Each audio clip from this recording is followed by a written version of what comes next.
TV UNAM es un medio de comunicación que promueve el diálogo, la diversidad y la libertad de expresión en un marco crítico y respetuoso.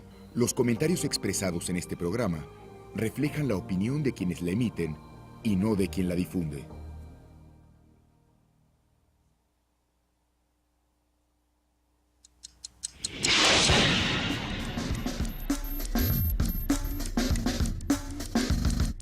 Primer movimiento. El mundo desde la universidad.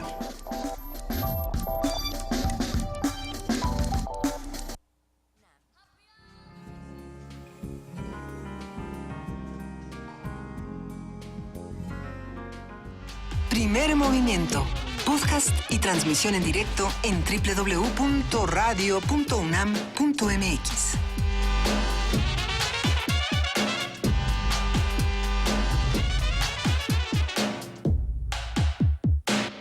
Y ya son las 8 de la mañana, casi con 4 minutos de este martes 17 de octubre. Saludamos nuevamente a todos los que nos escuchan, pero también saludamos ahora a todos los que nos ven. Estamos a través del canal 20, del 120, del 860 de AM, del 96.1 de FM, de www.tvunam.unam.mx, de www.radio.unam.mx. Querida Juana Inés de esa jefa de información, buenos días. ¿Cómo estás, Luisa Iglesias? Después de dar todas las señales de vida y... No, y de las tormentas solares, ¿no? ¿Sentiste como que algo se te movía? Algo cambió en mi ser, algo cambió en tu ser, Miguel Ángel Quemain, buenos días. Pues sí, yo cuando vi el anuncio del tema de las tormentas sentí un hueco en el estómago porque no sabía sus dimensiones ni sus alcances y no había oído hablar antes de esas tormentas más que en la ciencia ficción. Más que en la ciencia ficción. Por aquí ya nos comentaban en redes sociales y a ver si puedo encontrar rápidamente. ¿De la película El Núcleo? De la película El Núcleo y de la película 2012. Para los que apenas nos están viendo a través de TV UNAM. Pues de lo que se perdieron, francamente. Sí. Estuvo re bueno, estuvo requete bueno. Estuvimos platicando con el maestro Esteban Hernández, jefe del servicio magnético, que además, bueno, yo no sabía que había un servicio magnético en el Instituto de Geofísica de la UNAM. O como que sí sabía, pero porque ya lo había leído ayer. Sí. Pero es interesante todo lo que están realizando desde allá. Por supuesto que sí, habrá que darle seguimiento a todos estos espacios distintos a la UNAM, a los que a lo mejor no tenemos ni la menor idea de que están ahí, que además están haciendo investigaciones fundamentales para lo que pasa en el país. Están haciendo investigaciones muy interesantes y por supuesto volvimos a este tema que nos angustia y nos fascina, de que todo se está moviendo, Luisa. Todo se está moviendo. Todo está lleno de energía controlada por el momento. Si lo dices por el procurador Cervantes que se está moviendo porque ya se fue. Ay, no, estaba hablando del centro de la Tierra. Bueno, qué bonito. Hay muchas noticias que vamos a tener que discutir esta mañana. Quédense con nosotros porque, bueno, pues la nota nacional, por supuesto, que habla de este movimiento, qué ocurre después de la tragedia, pero en la del día, la del procurador, estamos hablando de otro tipo de tragedias que como han comentado a lo largo de todas estas semanas, Juana Inés, Miguel Ángel, pues estaban ahí antes de que temblara, ¿no? Y qué pasa con estas instituciones que sirven o que no sirven, quién se ha encargado de criticarlas, quién se ha encargado de modificarlas, es todo un tema, sin duda. Sí, la sociedad ha cambiado y ya es más difícil echar los escombros bajo la alfombra, ¿no? Esperaríamos, sí. Esperemos que así sea y que eso nos dure. Quédense con nosotros porque además tenemos algo que les va a gustar muchísimo. Este asunto del Festival Internacional Cervantino, que si usted pensó que ya se había acabado, no. Para nada. Ahí les va. Frida, ¿por qué no se hace cara como de Esther Williams? Éntrele. Y haces así su manita como si fuera Acompáñenme, muchachos. Primer movimiento.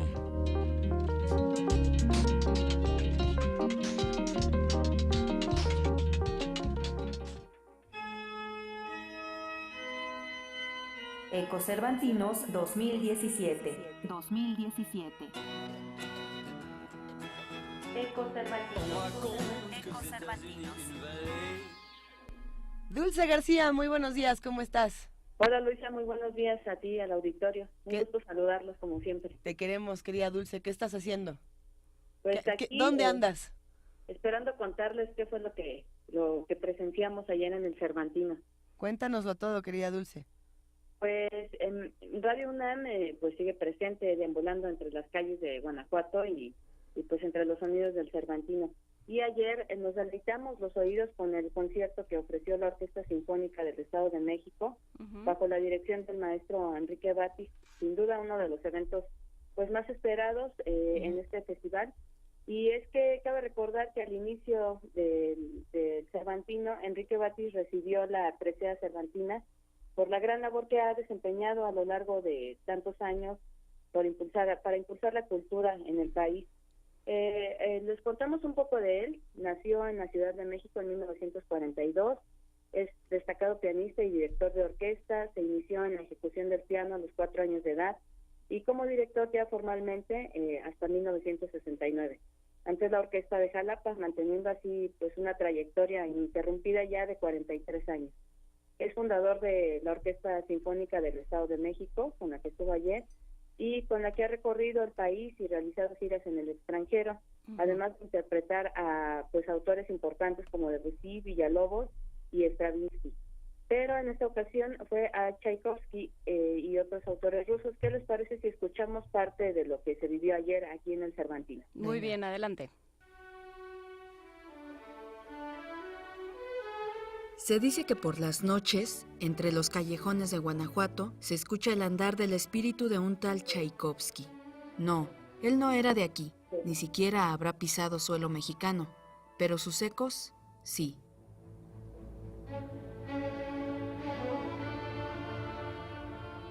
El sonido provenía del Teatro Juárez y, aunque tenue, lograba captar la atención de los caminantes. La Orquesta Sinfónica del Estado de México tuvo la encomienda de interpretar a ese y otros autores rusos en el Festival Cervantino este 2017.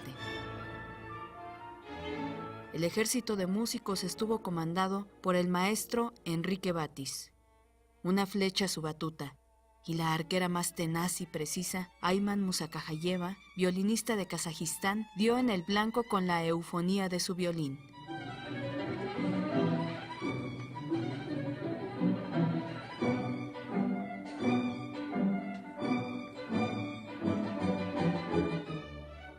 Rusia, antes y después de la Revolución de Octubre, parte de la edición 45 del Festival Internacional Cervantino. Por un lado, el vals de Eugenio Oneguín y el concierto para violín número 1, opus 35 en re mayor.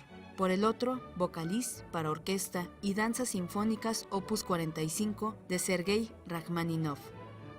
La presencia de la Orquesta Sinfónica del Estado de México y su director, Enrique Batis, fueron parte de la oferta artística del Estado de México, invitado especial del Cervantino, que sin duda se encargó de inscribir uno de los ejes temáticos, la Revolución Rusa. Para Radio UNAM, Dulce García.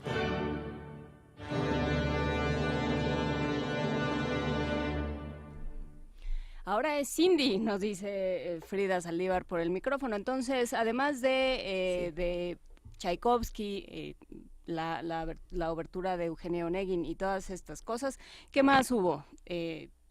Hola, muy buenos días. Me da mucho gusto saludarlos. Pues nos vamos directamente, ya como lo habíamos anunciado el día de ayer, con Sistema Solar.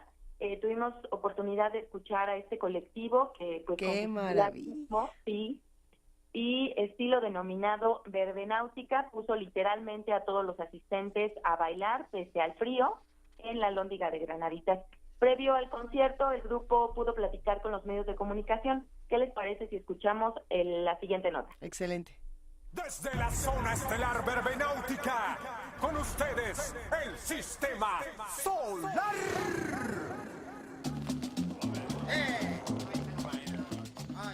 Nada más alivia que el baile y la música, y qué mejor que con los ritmos afrocaribeños del colectivo músico visual Sistema Solar.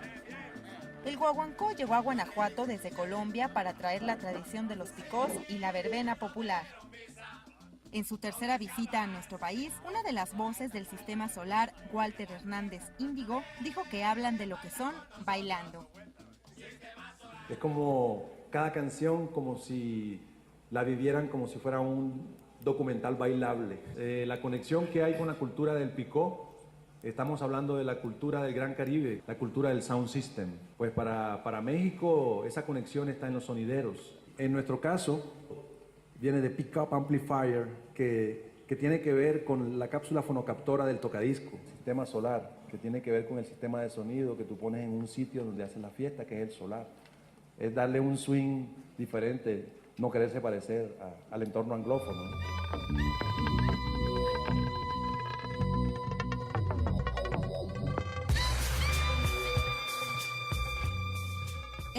la danza y la alegría se combinan con su lírica, destinada a empujar a la acción. Todo puede ayudarnos a narrar. Solo hay que soltarse de una manera muy espontánea.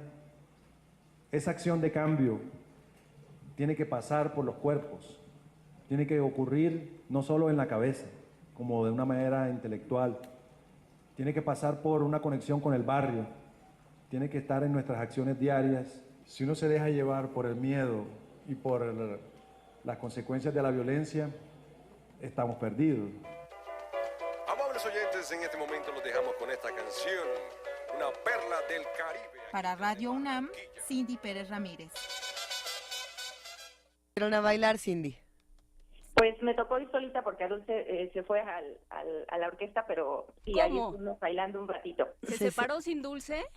Sí. ¿Y no sentiste algo horrible? Ese cordón umbilical que nos une. Oye, y dinos otra cosa, Cindy, ¿cuántas tomas les tomó decir el Guaguancó llegó a Guanajuato? Una, me salió en una. ¡Ándele! Eso es todo, Porque Cindy nosotros Pérez pasamos toda la cápsula diciendo el Guaguancó llegó a Guanajuato y fue muy complicado. Y se quiere desguaguanto. Sí, no sale. Sí te salió con Inés, a la primera también, apuesto que sí. No, más tanto, o menos. No te creas. Oye, Cindy, ¿qué les espera para los próximos días? ¿Cuándo se regresan? ¿Qué tanto les falta ver? Pues nos regresamos hasta el 29, o sea, vamos a estar todo el Cervantino. Excelente. Hoy tenemos a la soprano Diana Muñoz Acosta con un recital de canciones de Claude Debussy. Además, habrá circo contemporáneo y danza multidisciplinaria, y ya por la noche estaremos con las bandas sinfónicas con la Revolución del Rock. Uh-huh. Y hoy continúa también Batis con la segunda parte del programa, que justamente hicieron un extraordinario trabajo fuera de las temporalidades gubernamentales del Estado de México, que la orquesta verdaderamente colocó el tema de las revoluciones con los grandes músicos. Hoy toca el turno a Rimsky-Korsakov y toca el turno a Shostakovich. Vale. ¿No? Así es, Miguel Ángel, esperamos poder estar por allá. Sí. Dulce. Bueno, así es. Y toca el piano Alexander Volodín, que también es otro de los grandes, después de tener la presencia de Kazajistán en la orquesta. Hoy toca Volodín, que es todo un desafío, porque fue cuerdas ayer y hoy va a ser piano y violín. Hoy va a ser piano y cello. Claro que sí, no nos lo podemos perder. Y bueno, como Cindy no me llevó a bailar ayer, ya me prometió que me va a llevar a ver a Sistema Solar otra vez. Eso. Muy bien, pues. No nos lo podemos perder. Esperamos su reporte. Bastante. Claro que sí, aquí estaremos pendientes, con mucho gusto, mandando todo lo que se pueda sobre el Cervantino. Excelente. Te mandamos un gran abrazo, Dulce, y otro muy grande para ti, Cindy. Mil gracias. Abrazos a ustedes.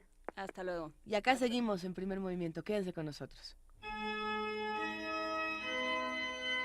Ecocervantinos 2017. 2017. Ecocervantinos.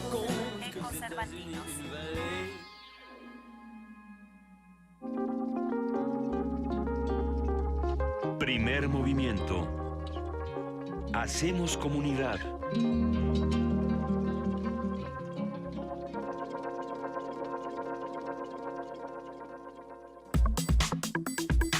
Nota nacional. Venga, pues hablemos esta mañana en nuestra nota nacional sobre los distintos temas que se han estado discutiendo en estos días después del sismo y en la reconstrucción, en lo que ya se está discutiendo como una reconstrucción muy compleja, Miguel Ángel Quemain. Sí, ayer tuvimos todo un recorrido por Morelos y hoy nuevamente Benjamín Nava nos hace un recorrido muy importante sobre este estado que ha tenido una complejidad enorme en cuanto a sus afectaciones, pero también en cuanto a la organización, y que ha puesto en evidencia a los distintos actores de la entidad que son asimétricos, Luis, ¿no? Justamente como veíamos con Pablo Romo. ¿Ya está en la línea Benjamín Nava? Sí, ya estamos aquí. Muy buenos Hola, días. Benjamín. ¿Cómo estás, Benjamín? Muy buenos días. Pues aquí ya saludándolos desde Yautepec, Morelos, a tus televidentes y escuchas de Primer Movimiento de la UNAM. Gracias. Así como lo mencionan, exactamente está compleja la organización de la reconstrucción. La emergencia pues ya pasó, pero la crisis continúa. Sigue llegando ayuda humanitaria, principalmente de la sociedad civil. Y de primer momento, bueno, hace unos días el gobernador del estado anunció un fideicomiso local por 300 millones de pesos.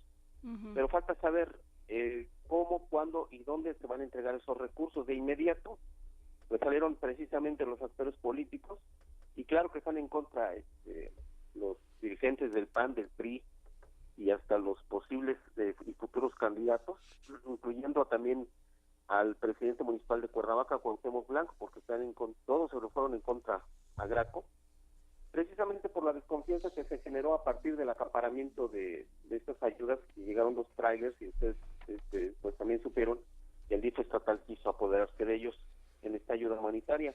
Entonces, bueno, dejó un grato sabor de boca, y el gobierno de Morelos está resintiendo esta parte. El viernes pasado se anunció que la Secretaría de Economía y el Instituto Nacional de los Emprendedores, el INADEM, van a dar ayudas de 10,000 pesos a personas físicas con actividad empresarial, y esto van a ser a fondo perdido.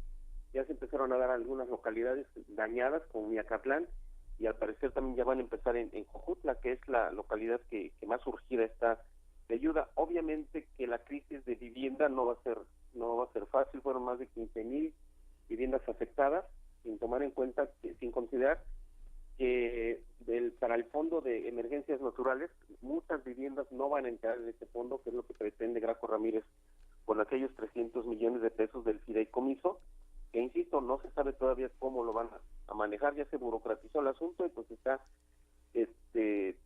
transformándose prácticamente en un tinglado político, desgraciadamente, y conforme se van acercando las fechas del inicio de la actividad preelectoral, pues obviamente que se van a dificultar aún más las cosas para el gobierno del estado. Lo que también les puedo mencionar, pues es que siguen funcionando albergues. Hay muchas escuelas, la gran mayoría de las escuelas están sin funcionar todavía. Por ejemplo, el municipio de Sosocotla, que es una comunidad indígena del municipio de Puente Isla, la escuela se cayó y los padres bloquearon, ayer lunes bloquearon la carretera Puente Vista-Cuernavaca, y pues es la efervescencia propia de la inconformidad. Sigue mucho la inconformidad, sin mencionar también que en las localidades lejanas sigue faltando la ayuda. Han llegado todavía brigadas tanto del país como del extranjero para ayudar con víveres, con medicamentos, pero la situación yo creo que va para unos 3 a 5 años, según se ha mencionado, de acuerdo a las opiniones de los especialistas en términos de la reconstrucción. De unos 3 a 5 años. El problema es que en este momento por el que pasamos, deja de ser noticia muy pronto. Benjamín Nava, no sé cómo hacer, qué nos correspondería a los medios para que esto no deje de ser nota constante. O sea, el hecho de que haya gente sin casa, de que haya niños sin escuela, de que tenga que ser un trabajo de muy largo aliento. ¿Cómo se hace para que se conserve dentro de la agenda nacional y de la agenda estatal, por supuesto? Fíjate qué bueno que lo mencionas, porque precisamente los periodistas independientes, como sería mi caso, y que además como mi calidad de escritor, pues yo voy a seguir reporteando, y con otros colegas a través de las páginas electrónicas y de redes, porque sí, los medios, digamos, habituales, medios impresos y electrónicos, nada más le dan seguimiento a la información oficial, y se escuchan los noticieros, y como todos lo sabemos, pues es la información habitual que genera el sector oficial, pero falta seguir darle seguimiento a casas destruidas en Jojutla, en Cuernavaca. Por ejemplo, los templos siguen ahí sin abrirse. Un dato importante, por ejemplo, es que el Palacio de Cortés, el antiguo Palacio de Cortés, hoy Museo Juan Náhuac, sigue cerrado porque no se sabe todavía qué daños tiene. Nada más se sabe que la torre del reloj quedó un tanto destruida, se cayó el reloj, quedó desacomodado. Y hay casos como esos que precisamente es nuestra responsabilidad social como medios y como periodistas, de darle seguimiento, mantener la crónica viva en ese sentido, ¿no? La memoria y también dar la cobertura a las inconformidades ciudadanas, como han seguido los bloqueos de carreteras, la demanda de los padres, porque incluso en una escuela también aquí en Jojutla, precisamente en la zona cero de Jojutla, una escuela, los padres de familia se inconformaron porque le estaban queriendo firmar una responsiva a los padres, porque la escuela está bien, pero las barras perimetrales, 2 barras perimetrales, están en riesgo de caerse. O sea, son situaciones difíciles que también la sociedad civil está empujando para que se resuelva. Es mucha también afortunadamente, y creo que eso fue la sacudida que nos dio el temblor, en el sentido de que la gente no deja de protestar, y eso se me hace muy positivo, y yo creo que tenemos que seguir animando esto, y precisamente que ustedes son un medio, digamos, de la Ciudad de México, de la capital del país, pues sí, darle seguimiento a todo esto, y con todo gusto seguiríamos en la cobertura para ustedes.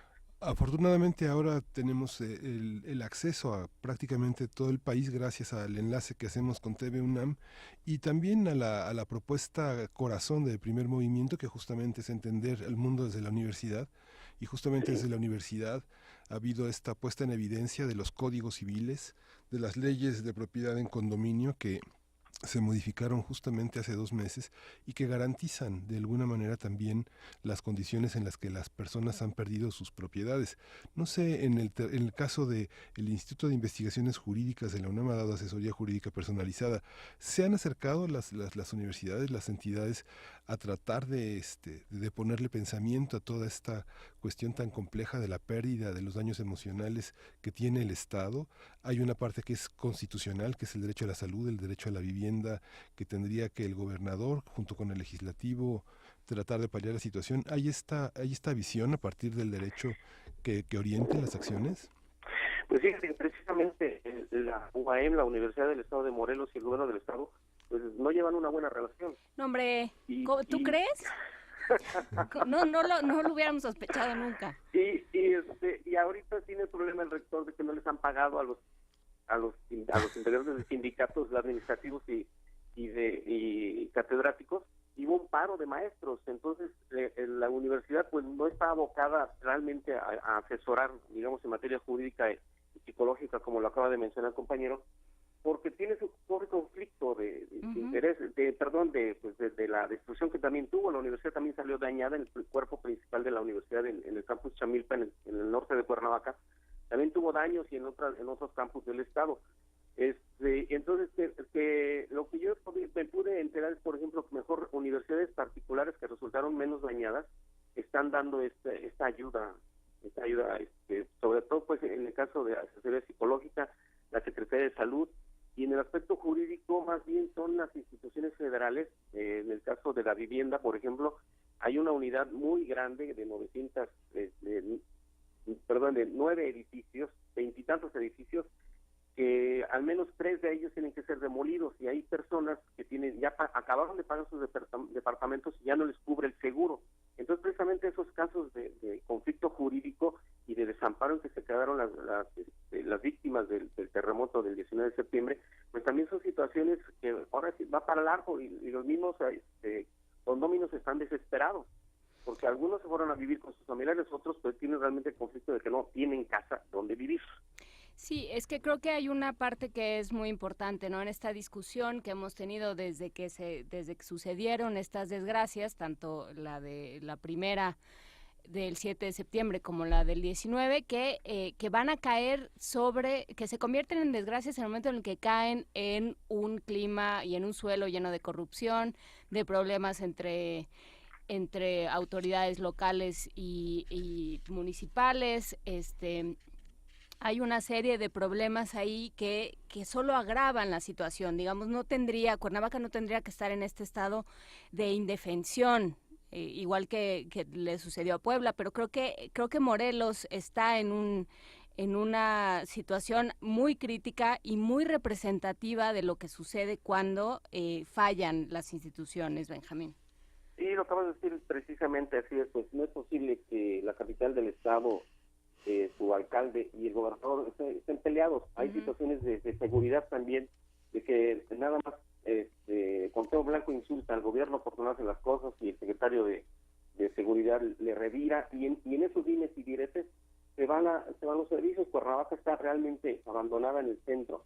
Hay otras situaciones pues que no corresponden a la desgracia del 19 de septiembre, pero de todos modos llegan. Si no se pueden resolver las cosas, digamos, cotidianas, imagínense ustedes la situación de emergencia, que como digo, todavía está en crisis Morelos, y bien lo mencionas, ese es el cuadro en el que por desgracia nos encontramos, y pues la sociedad civil, así como se reveló la noche del 20-21 de septiembre, en el que se opusieron a que se distribuyeran estas despensas con logotipos del DIF,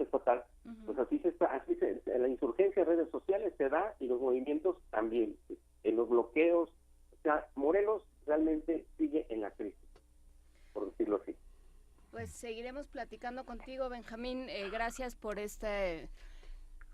por este atisbo de lo que está sucediendo en Morelos, y sí, por supuesto, seguiremos hablando de esto, porque esto, como dices, no se acaba ahora, estamos hablando de años de trabajos de reconstrucción. Te agradecemos mucho esta conversación. Al contrario, muchas gracias a ustedes y estamos al pendiente, y con todo gusto para reportarles. Sí. Muchas gracias a Primer Movimiento. Gracias, buenos días. Gracias a ti, y nos vamos a música, Miguel Ángel. Nos vamos a música. Vamos a tener la pieza número 3, que es Elvis está vivo, canción que se hace una de las preguntas más importantes del rock. ¿Sigue vivo el rey? Vamos a escuchar esta curaduría de Gastón García Marinozzi.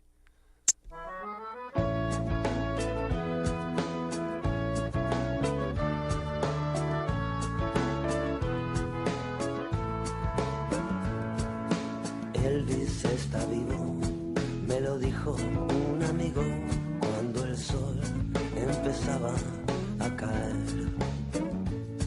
Está en el cuarto forrado de leopardo dorado, se queda viendo su propio funeral. En Memphis lo saben todos, pero es gente muy discreta y no dice nada. Será mejor así. Será mejor así.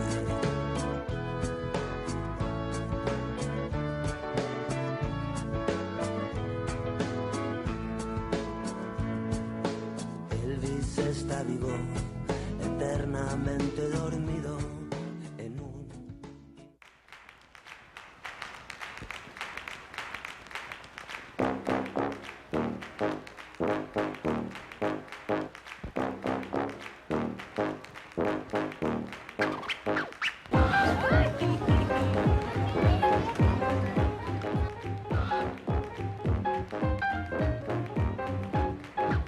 Festival cultural más importante de México.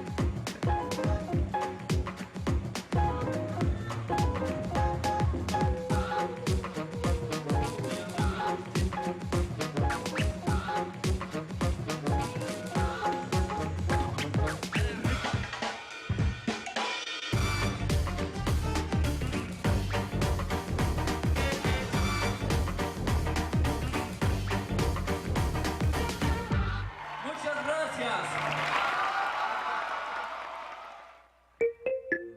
En Memphis lo saben todos, pero es gente muy discreta y no dice nada.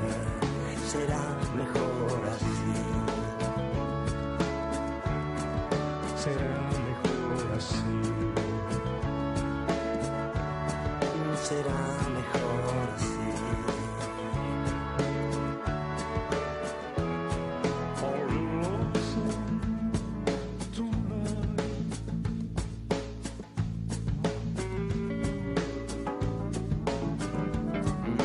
Elvis está vivo, Elvis es un buen tío, espero que me invite a comer. Tú le das la entrada ahí. En Chiapas, el sismo del 7 de septiembre provocó la muerte de 16 personas y 26 heridos de gravedad. De acuerdo con cifras oficiales, hay 35.020 familias afectadas, 1.479.575 personas, y de ese número el gobierno estatal considera que 242.997 damnificados. Las viviendas afectadas son 58.365, 41.000 de ellas con daños parciales y 16.000 de ellas con daño total. Así es, Miguel Ángel, por eso nos parece pertinente en este momento hablar con Ángeles Mariscal, periodista independiente en Chiapas. ¿Cómo estás, Ángeles? Buenos días. Buenos días al auditorio. Un gusto escucharte, como siempre. Cuéntanos, por favor, cómo van las cosas en Chiapas. Bueno, pues han pasado 40 días del sismo y yo creo que para entender lo que está pasando en este momento en Chiapas habría que considerar primero la geografía y magnitud del impacto que tuvo este sismo del 7 de septiembre. Bueno, te comento que el sismo afectó en mayor medida a 14.000 comunidades, el impacto se sintió en 14.000 comunidades, es decir, no fue un impacto focalizado como en el caso del Istmo de Oaxaca, sino fue distribuido a lo largo del territorio.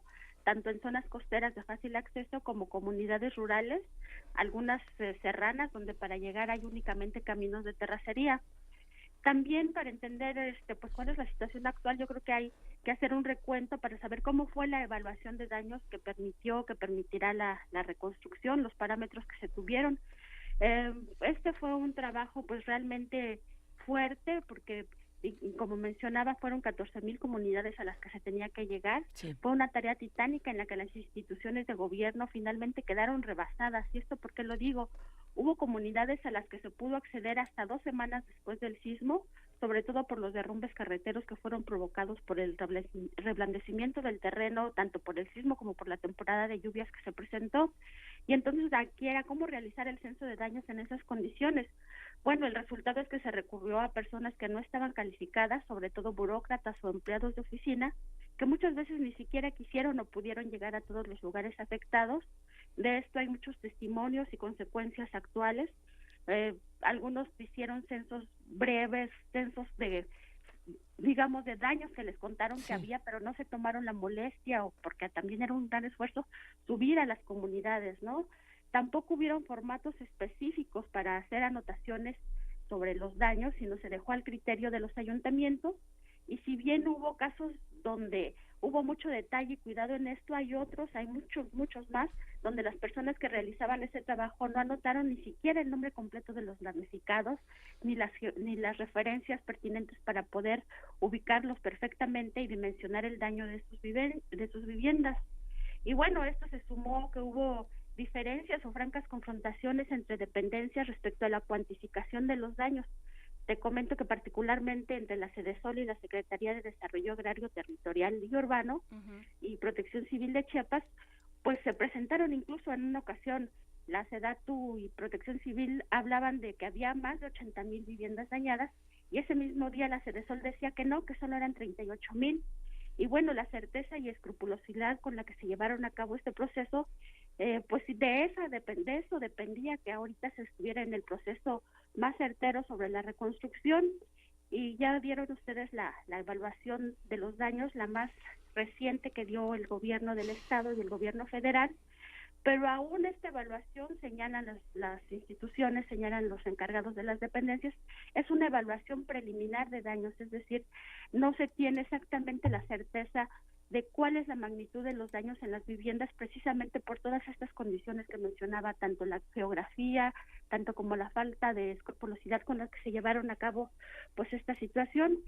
Y bueno, aunado a esto, pues ya hace 10 días el presidente informó que había iniciado este proceso de reconstrucción y que para este proceso iba el gobierno federal a aportar 3/4 partes del costo y el resto iba a ser por parte del gobierno del estado, y también se iba a hacer uso del fondo de manejos que tienen los municipios para el combate a pobreza extrema. Es un fondo federal que se llama Fondo de Aportaciones a la Infraestructura, ¿no? Y en total se estima que el costo de la reconstrucción es de 40,000 millones de pesos. Pero el hecho es que el gobierno de Chiapas vive desde el inicio de la actual administración un desajuste económico permanente y simplemente no tiene los fondos para la reconstrucción, por lo que apenas la semana pasada tuvo que pedir un préstamo de 995 millones de pesos. Yo desconozco cuál es la situación del estado financiero o la liquidez del gobierno federal, pero al menos del estatal simplemente no se tienen los recursos para la reconstrucción, al menos hasta este momento. Y pues la realidad ahorita en Chiapas, a 40 días del sismo, es que la reconstrucción para 250,000 de personas que están directamente afectadas por la pérdida, sobre todo de sus viviendas, es mínima. En el mayor de los casos está prácticamente parada o simplemente no ha empezado. Son contados los casos de las comunidades donde el proceso, por ejemplo, de demolición de viviendas que ya son inhabitables se ha llevado a cabo. Son menos los casos de las personas que ya les dieron algún recurso para la reconstrucción. Y pues la realidad aquí en Chiapas es que muchas personas siguen viviendo en los patios de sus casas o con familiares, y lo que sí se ha incrementado, y esto también hay que señalar, son cobros públicos, por ejemplo, de ingenieros. El Consejo de Construcciones del Sureste está reclamando el pago por las evaluaciones que hicieron a 500,000 de escuelas. Ellos dijeron que pusieron el recurso para el traslado a los lugares, para la evaluación de los daños, y ahora no les pagan los servicios.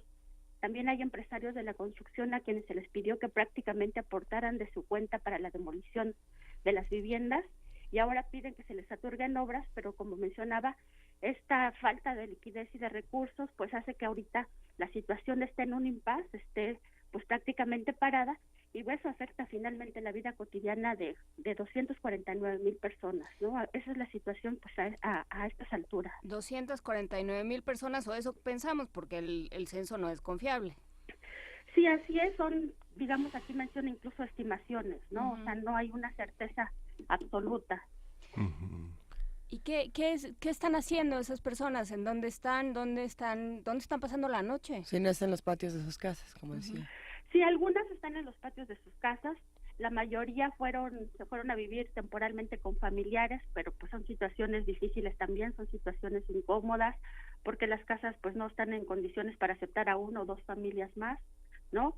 Hay pocas personas en los refugios, eso sí, en los refugios prácticamente no hay personas.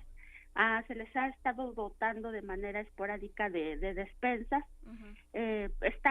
La mayoría están esperando que bajen los recursos para la reconstrucción, y aquí hay que señalar también que hay casos, pero son contados, en donde pues las comunidades ya tenían procesos organizativos propios, como centros de derechos humanos e incluso con algunas iglesias, y esas personas han podido, digamos, recibir ayuda humanitaria de parte de esos grupos a los que pertenecen, quienes están apoyando para instalar viviendas provisionales, ¿no? Quiero decir que viviendas provisionales es poner algunas láminas, etcétera, y en los lugares que están dañados, pero finalmente esos son casos mínimos, ¿no? La mayoría de las personas pues sigue viviendo prácticamente como a los pocos días del sismo. Sí, en tu opinión, Ángeles, ¿qué es lo que tendría que pasar para que comenzáramos a ver cambios distintos? ¿Quién tendría que ceder? ¿Quién tendría que pagar? ¿Quién tendría que estar en este momento tan urgente poniendo de su parte? Bueno, los gobiernos estatal y federal, pues sí tienen que poner una aportación importante económica, ¿no? Se dijo que las personas iban a poner la mano de obra, y efectivamente las personas están dispuestas a poner la mano de obra, pero aquí el daño fue en comunidades, como decía, rurales, apartadas y con altos niveles de pobreza. Hay que recordar que la mayoría de los daños fueron en viviendas de adobe, y esas viviendas ya estaban habitadas generalmente por adultos mayores, por familias que ya pues están en una parte donde su poder adquisitivo es mínimo. Entonces me decían, pues ni siquiera tenemos para un armes, que es decir, toda esta construcción de varillas, o sea, nuestra economía es de 100 pesos diarios y no nos permite avanzar, ¿no? Entonces sí se requiere el recurso del Estado, de las instituciones. El recurso en este momento no está bajando y necesita bajarse, o sea, sí necesitan la liquidez para poder empezar realmente la reconstrucción.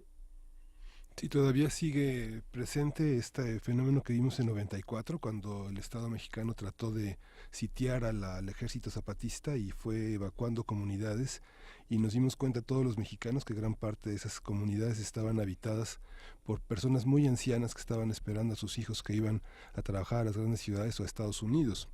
Y ahora justamente esta ecuación que se tiene en el registro de desastres, no se tiene un cuestionario preciso para saber quiénes son damnificados. Se declaró autoritariamente desde el gobierno del Estado que solamente la sexta parte tenía derecho a considerarse damnificado, que esta es una parte también muy, muy grave, ¿no? Sí, así es, y bueno, también les dijeron que si su vivienda tenía, dependiendo del daño, les iban a dar hasta 120,000 pesos, ¿no? Pero esa partecita de hasta 120,000 pesos fue muy ambigua, y nosotros hemos recogido testimonios de personas que les dicen que les van a dar 1,000 pesos, 10,000 pesos, 3,000 pesos, y son cantidades pues irrisorias, porque realmente reconstruir una vivienda no es fácil, y sobre todo, como mencionabas, para estas personas que viven en condiciones de pobreza, y la mayoría son adultos mayores. Nos tendremos que quedar hasta aquí. Ya nos habían llegado algunas preguntas, por supuesto, de Manuel Velasco. Las vamos a dejar para la próxima ocasión que charlemos. Ángeles Mariscal, periodista independiente en Chiapas. Te mandamos un gran abrazo. Muchas gracias por hablar con nosotros. Pues hasta luego, y estamos pendientes por acá. Muchísimas gracias. Ángeles Mariscal desde Chiapas, y vámonos con con Nada es igual de... Es que estaba pensando en la nota y me dijeron por el audífono que vamos a escuchar Nada es igual de Andrés Calamaro.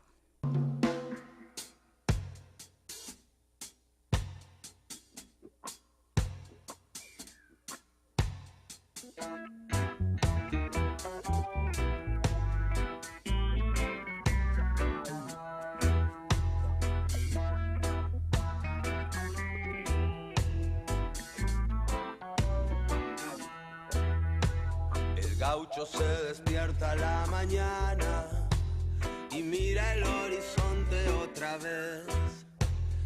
Lleva sin dormir una semana, perdió una china de rojo libanés. ¿Qué está pasando? Algo está cambiando. Siempre era el que apagaba la luz. ¿Qué está pasando?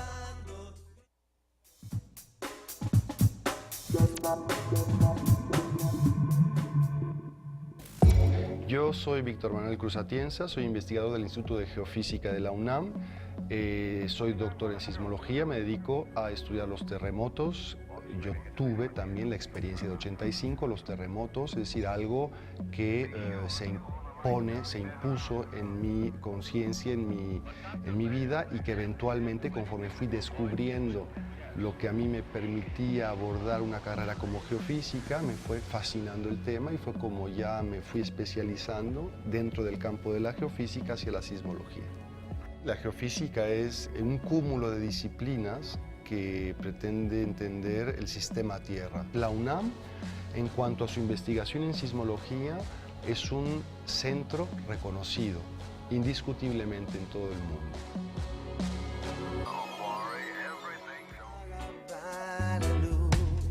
¿Qué está pasando? Grita el viejo Armando mientras hace trampas en el mus. Qué verde era mi valle cuando había una china siempre en mi habitación. Eso sí, la cama nunca está vacía, pero no es igual, nunca es igual.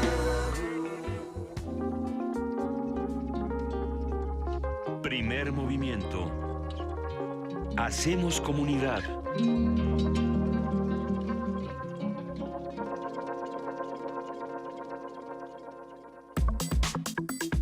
Nota del día. Raúl Cervantes presentó ayer su renuncia como Procurador General de la República. Ante los miembros de la Junta de Coordinación Política del Senado, dijo que ante la discusión en los próximos días en la Cámara de Diputados de nuevas iniciativas relacionadas con la Fiscalía General de la Nación, presentaba su renuncia con el propósito de que los legisladores no sigan deteniendo las urgentes leyes que el país necesita. Eso fue lo que él dijo. Habrá que ver. A ver, Cervantes aseveró que su figura y sus supuestas aspiraciones han sido utilizadas por los diputados para no avanzar en la aprobación de leyes que permitan agilizar la justicia en México.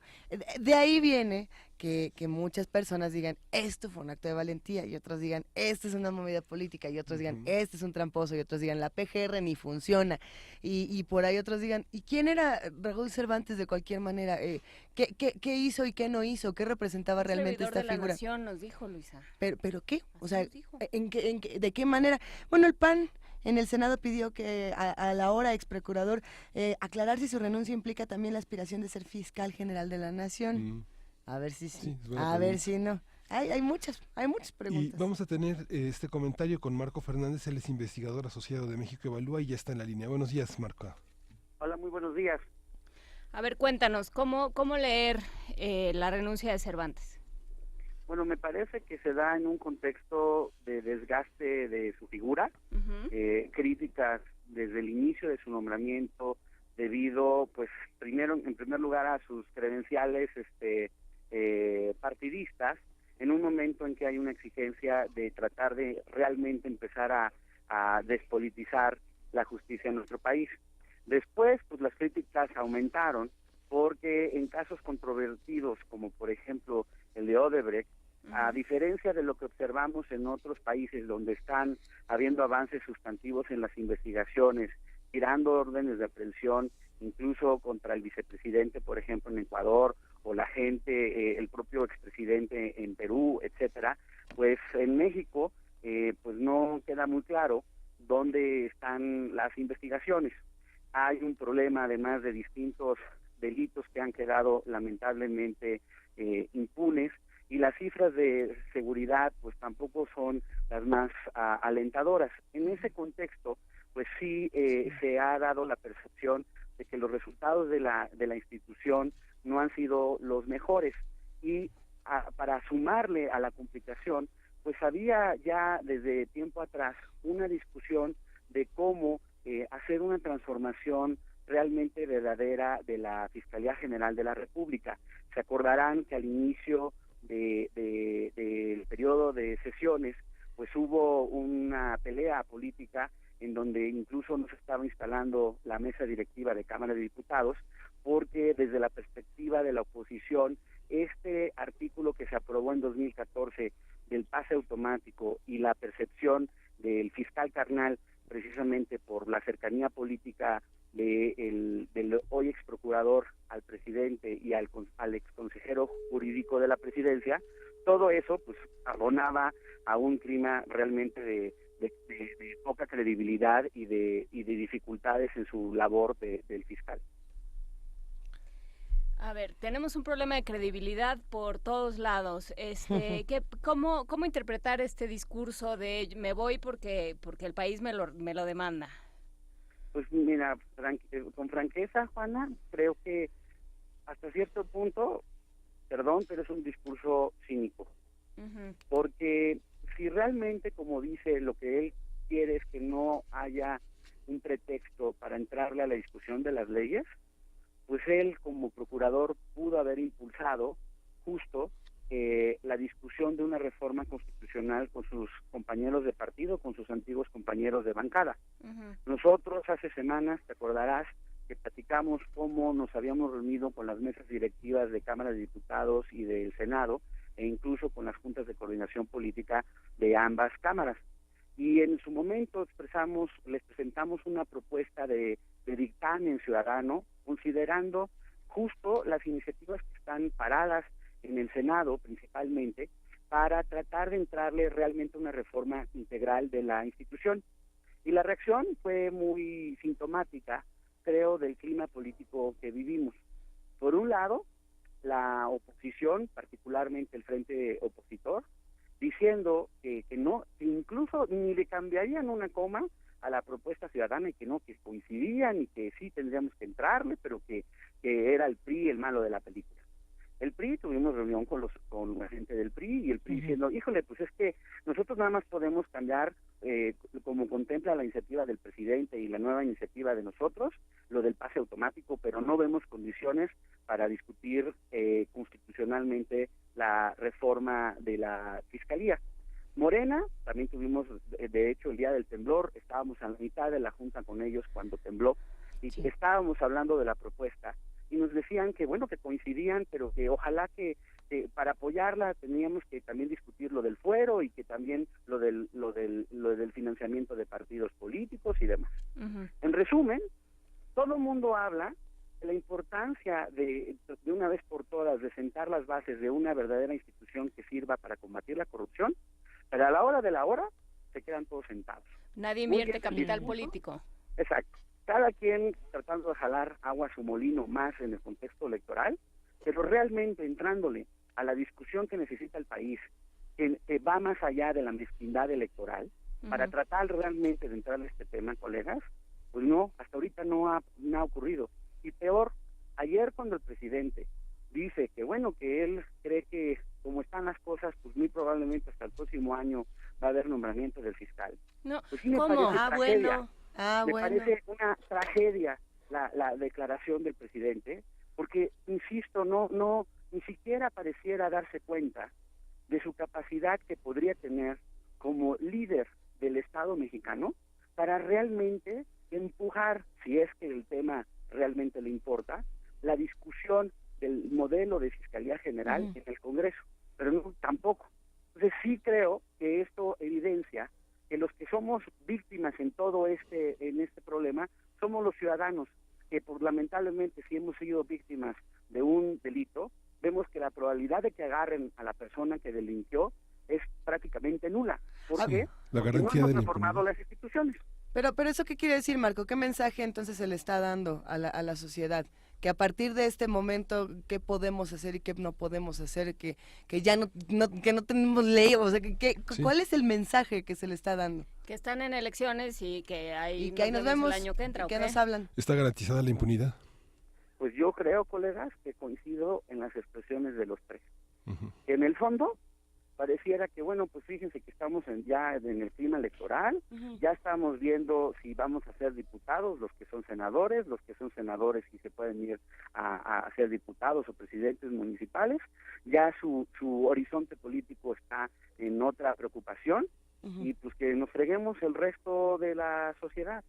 Y sí, me parece una actitud completamente irresponsable. Es muy peligroso un discurso como ese, porque dejar a la sociedad con, pues ahí se cuidan, ahí nos vemos, ahí les hablamos, también abre paso a muchas conductas que pueden potencialmente llegar a ser violentas de parte de la misma sociedad para defenderse de estos mismos huecos, de estos abismos de supuesta protección que deberíamos de recibir y que no estamos recibiendo. Por otro lado, tampoco es que la PGR tuviera nada. ¿Qué estaba haciendo, Marco? ¿Qué estaba haciendo bien? Es que justo los resultados pobres de la institución responden de manera sustantiva a su mal diseño, colegas. Y para empezar a corregirlo, tenemos que tener, en primer lugar, una discusión seria de la reforma al 102 y 116 constitucionales para sentar un nuevo procedimiento del nombramiento del fiscal. Poder establecer un consejo del Ministerio Público que evalúe el desempeño y siente las bases de una verdadera carrera ministerial. Necesitamos capacitar al personal para que realmente puedan hacer la investigación, y cuando vayan los ministerios públicos a litigar ante el juez, sí tengan la capacidad de llevar todos los elementos de forma que el juez pueda condenar a aquellos que hayan delinquido. Todo eso es una urgencia nacional que no podría estar o no debería estar esperando los tiempos electorales de las distintas fuerzas políticas, porque aquí sí la responsabilidad es compartida. El frente se trata de curar diciendo que es el PRI el que no quiere entrarle a la discusión de la reforma constitucional, pero tampoco hemos visto en lo absoluto que desde las cámaras estén realmente diciendo, bueno, a ver, vamos allá a discutir en las comisiones las distintas propuestas que tenemos, tratemos de presionar y demás. No están haciendo eso. Eso sí, salen en los medios y hacen conferencias de prensa y se desgarran las vestiduras y dicen que el fiscal carnal y demás. Y del otro lado, dicen, ahora que presenta la renuncia el ex procurador, dice, ya no hay pretexto, ahora sí vamos a discutir la ley. Cuando el señor Cervantes, porque sabe mucho de derecho, que la discusión sustantiva pasa por una reforma constitucional, y que quienes han dicho que no hay condiciones para entrarle a ese tema han sido sus compañeros de partido. Creo que por honestidad intelectual tendría que decir, bueno, justo estoy dando mi renuncia en estos términos y me reintegraré al Senado para dar la discusión de una reforma constitucional, si es que realmente el tema le interesa.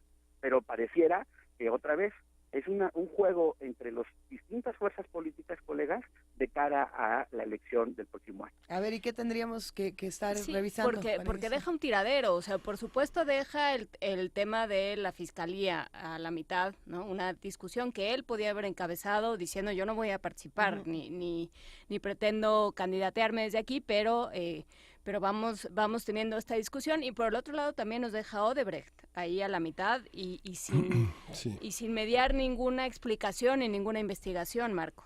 Sí, nos deja Odebrecht y nos deja los guachicoleros también, Ayotzinapa, y nos deja los guachicoleros, etcétera. O sea, la lista de pendientes es larga, y además, para que como si no fuera complicada la situación, literalmente hay un problema de que la PGR se está cayendo, está abandonado el edificio de la PGR por el daño estructural que sufrió durante el temblor, y han tenido que tener incluso el desafío de dónde van a recolocar a las personas y los equipos y demás.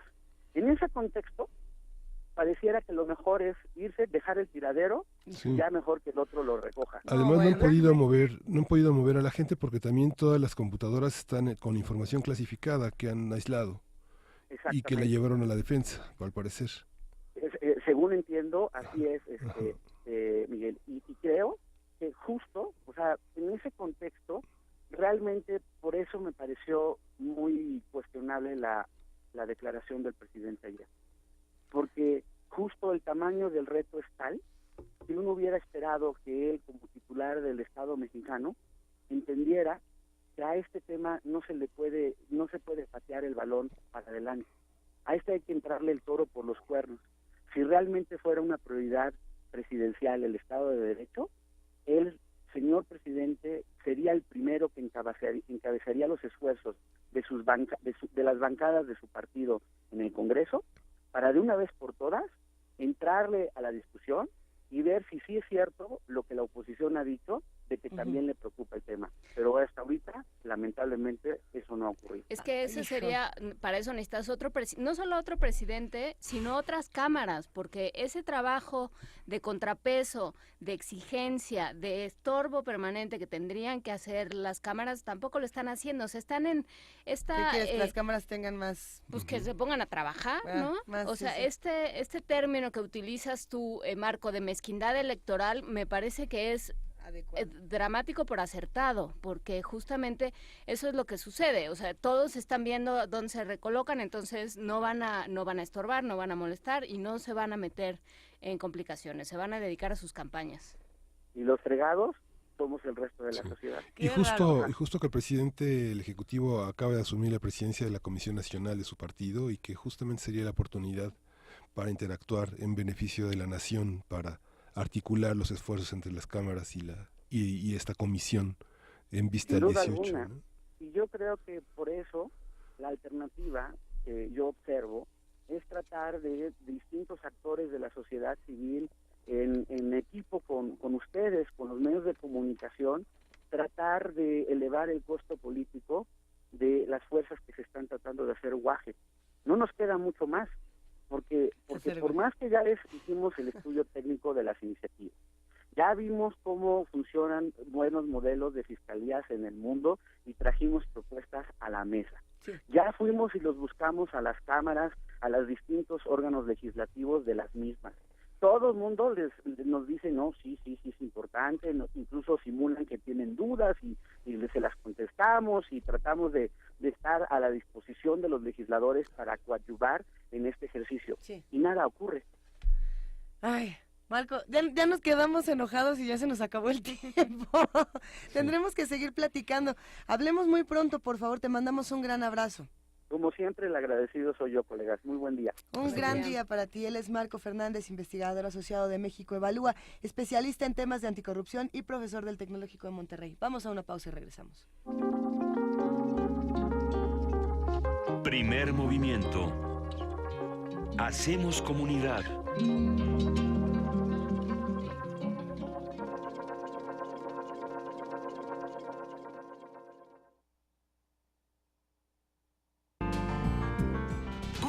Y transmisión en directo en www.radio.unam.mx.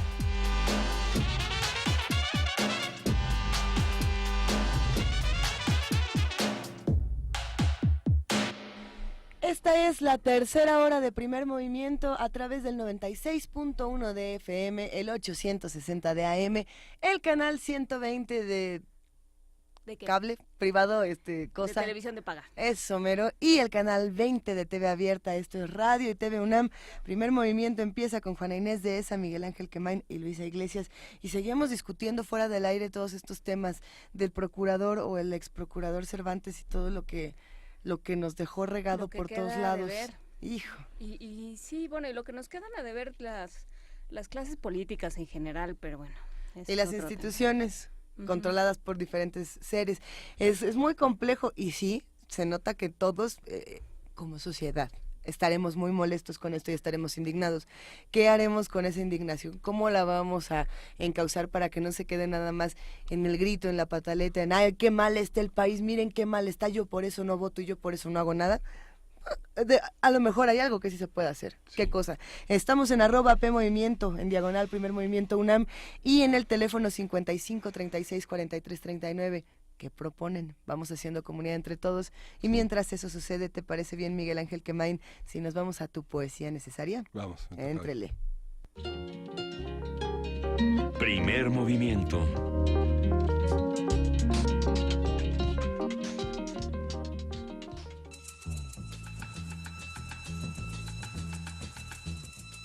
Es hora de poesía necesaria.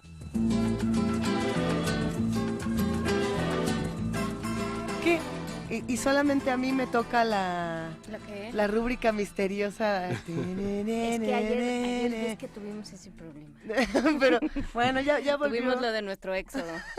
Tuvimos que abrir el Mar Rojo, fue una friega espantosa, pero nos fuimos para allá y ya nos regresamos para acá. Un abrazo a Socorro, que la mañana de ayer... Montes, que reaccionó como los grandes. Y abrazamos, por supuesto, a Arturo González, que hoy es nuestro conductor del Halcón Milenario, esta mañana en la cabina de FM. Ya pronto les contaremos cómo están las cabinas, cómo se está reestructurando Radio UNAM, que tiene muchas nuevas propuestas, muchos, iba a decir nuevos pasillos también. Nuevos pasillos. Pero es el momento de poesía necesaria, querido Miguel Ángel Quemain. Vamos a la poesía necesaria. ¿Qué nos vas a compartir? Vamos a leer un poema que se llama El Puente, de José Landa. José Landa es un poeta, un investigador, un ensayista de Campeche, que edita la revista Morbo y edita varias colecciones de poesía de distintos estados del país en Campeche. ¿Morbo? Novela, ensayo, Morbo. Una revista muy interesante, cultural, que en Campeche, muy parecida a Tierra Adentro en el formato, en los papeles, en los colores, muy interesante. Y dice así el puente de los perros se extiende al infinito. Su nombre puede ser una contradicción. Las personas sedentarias piensan que, como ellos, los perros no viajan, no huyen de la ciudad. Mas el viajero, el nómada, el inconforme, tiene, dicen, patas de perro. El perro y el caminante son lo mismo. Al estar en un sitio, recorren otro. El puente de los perros conecta la bahía con el Atlántico. Macrol rayó en él sus iniciales con grafito. Caronte lo eligió para cruzar el agua sin mojarse cuando estuviera solo. Y por ahí llegan los visitantes de tierras extrañas. Algún día caerá el puente de los perros. Cuando esto ocurra, todas las ciudades se hundirán en sí mismas. La historia del Nautilus se repetirá. Babel será nuevamente Dios y demonio. El campo y la ciudad serán mundos perdidos, y estas palabras ya no serán más, pero hasta entonces el puente de los perros indicará nuevas y viejas rutas. Comunicará esta página con el viaje de nunca acabar. Primer movimiento. Hacemos comunidad.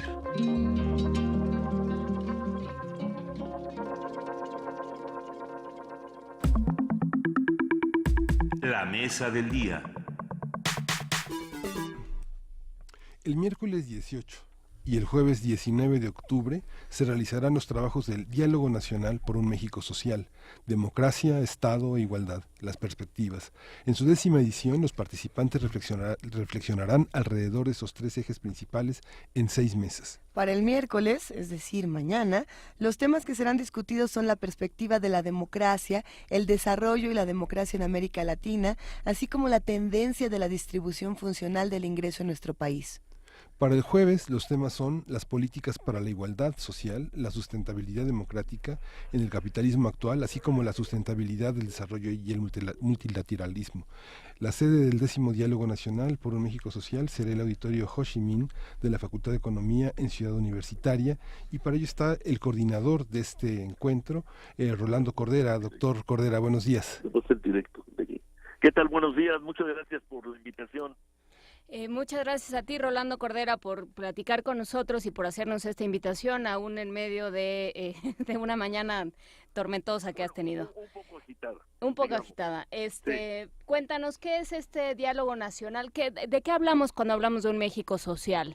Sí, bueno, mira, esta es nuestra 10ª convocatoria y espero que sea nuestra 10ª realización. O sea, llevamos 10 años reuniéndonos una vez al año para discutir precisamente eso, qué puede o qué debe significar esta idea de un México social. Hemos vivido al final del siglo XX lo que podríamos llamar el México de la transición democrática, ¿no? Y a lo largo del último cuarto, casi el último cuarto del siglo XX y lo que llevamos del actual, hemos vivido también el México del cambio estructural, el México de la apertura externa, el México del Tratado de Libre Comercio de América del Norte, ¿no? Tanto así que ya ahora es relativamente común y corriente hablar medio en Spanglish de empresas NAFTA, ¿no? A ese grado, se han movido las cosas. Y nosotros terciamos en este frente al México de la democracia, el México del cambio estructural y la apertura, la globalización, pues con una pregunta que siempre es impertinente, pero indispensable seguir haciendo. ¿Qué hay con la sociedad y sus terribles fallas geológicas documentadas extensa e intensamente también en los últimos 10, 15 años? Es decir, ¿qué pasa con el México de la desigualdad, el México de la pobreza que pues no se conmueve por el ciclo económico salvo para incrementarse? ¿Qué pasa con este México de la migración? Esa es la pregunta.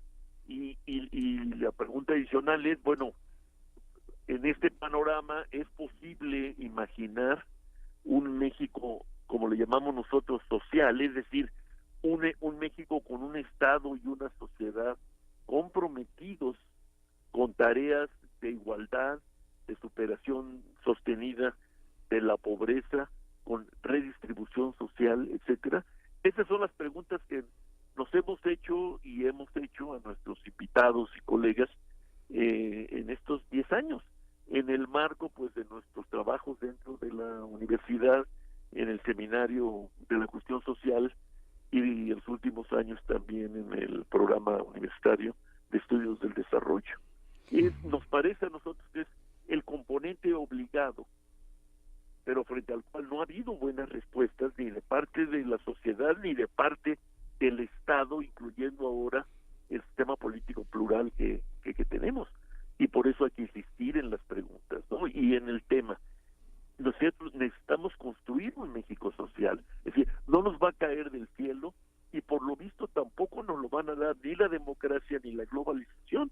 Tiene que ser un proyecto, una tarea nacional, pues de grandes coaliciones. ¿Cómo se inserta la economía en estos esfuerzos? Porque llevamos muchos años en un pleito de micro contra macroeconomía, llevamos muchos años donde nos están diciendo, no, pero estamos muy bien, mira, el Tratado de Libre Comercio, la apertura, la industria manufacturera, todas estas cosas, esta retórica del éxito de la economía que se ha ido volviendo ya como tradición en las discusiones políticas, pero que no se están viendo, como bien lo dices, reflejados en un trabajo colaborativo en contra de la desigualdad y en contra de la pobreza y en contra de la miseria, porque ya estamos hablando de unos grados de pobreza para los cuales casi no hay parámetros, Rolando. Entonces, ¿cómo entra la economía? Tienes toda la razón,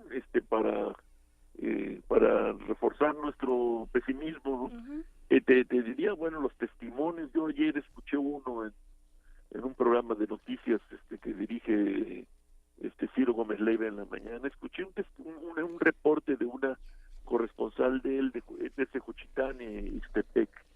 Y mira, era absolutamente conmovedor e indignante y vergonzoso, ¿no? El estado en que se encuentra esas regiones debido pues más recientemente a los efectos de dos sismos, ¿no? que han tenido que resistir. Pero sí, ¿cómo se inserta? Preguntas. Bueno, yo te diría, frente a las balandronadas sobre el éxito económico, pues lo único que se puede responder y documentar es que el desempeño general de la economía, desde un punto de vista otra vez social, es decir, empleo, salarios, más o menos precariedad, más o menos informalidad. Con estos indicadores uno tiene que aceptar que el desempeño económico ha sido socialmente insatisfactorio a lo largo de 30 años, no por la coyuntura impuesta por la gran recesión que empezó en 2008-2009, no, desde antes de esto estaba registrándose un mal desempeño económico desde el punto de vista de las necesidades sociales básicas que yo te estoy resumiendo aquí, en empleo, salarios, formalidad, informalidad, precariedad o no precariedad, no creo que se pueda presumir. Claro que el Tratado de Libre Comercio propició, impulsó la franja del México exportador moderno, porque se exporta bienes manufacturados, industriales y no solo materias primas, y qué bueno. Y al calor de todo esto han surgido nuevas empresas o se han reformado, reconstituido empresas que ya estaban aquí entre nosotros, parte de la industria automotriz, por ejemplo, revivió la industria de autopartes, hay saltos muy importantes en la industria electrónica y de cómputo, etcétera. Pues qué bueno, pero estos éxitos que tú le llamas microeconómicos no se han convertido ni en meso ni en macroeconómicos, ¿no? Porque la capacidad de este tipo de desarrollos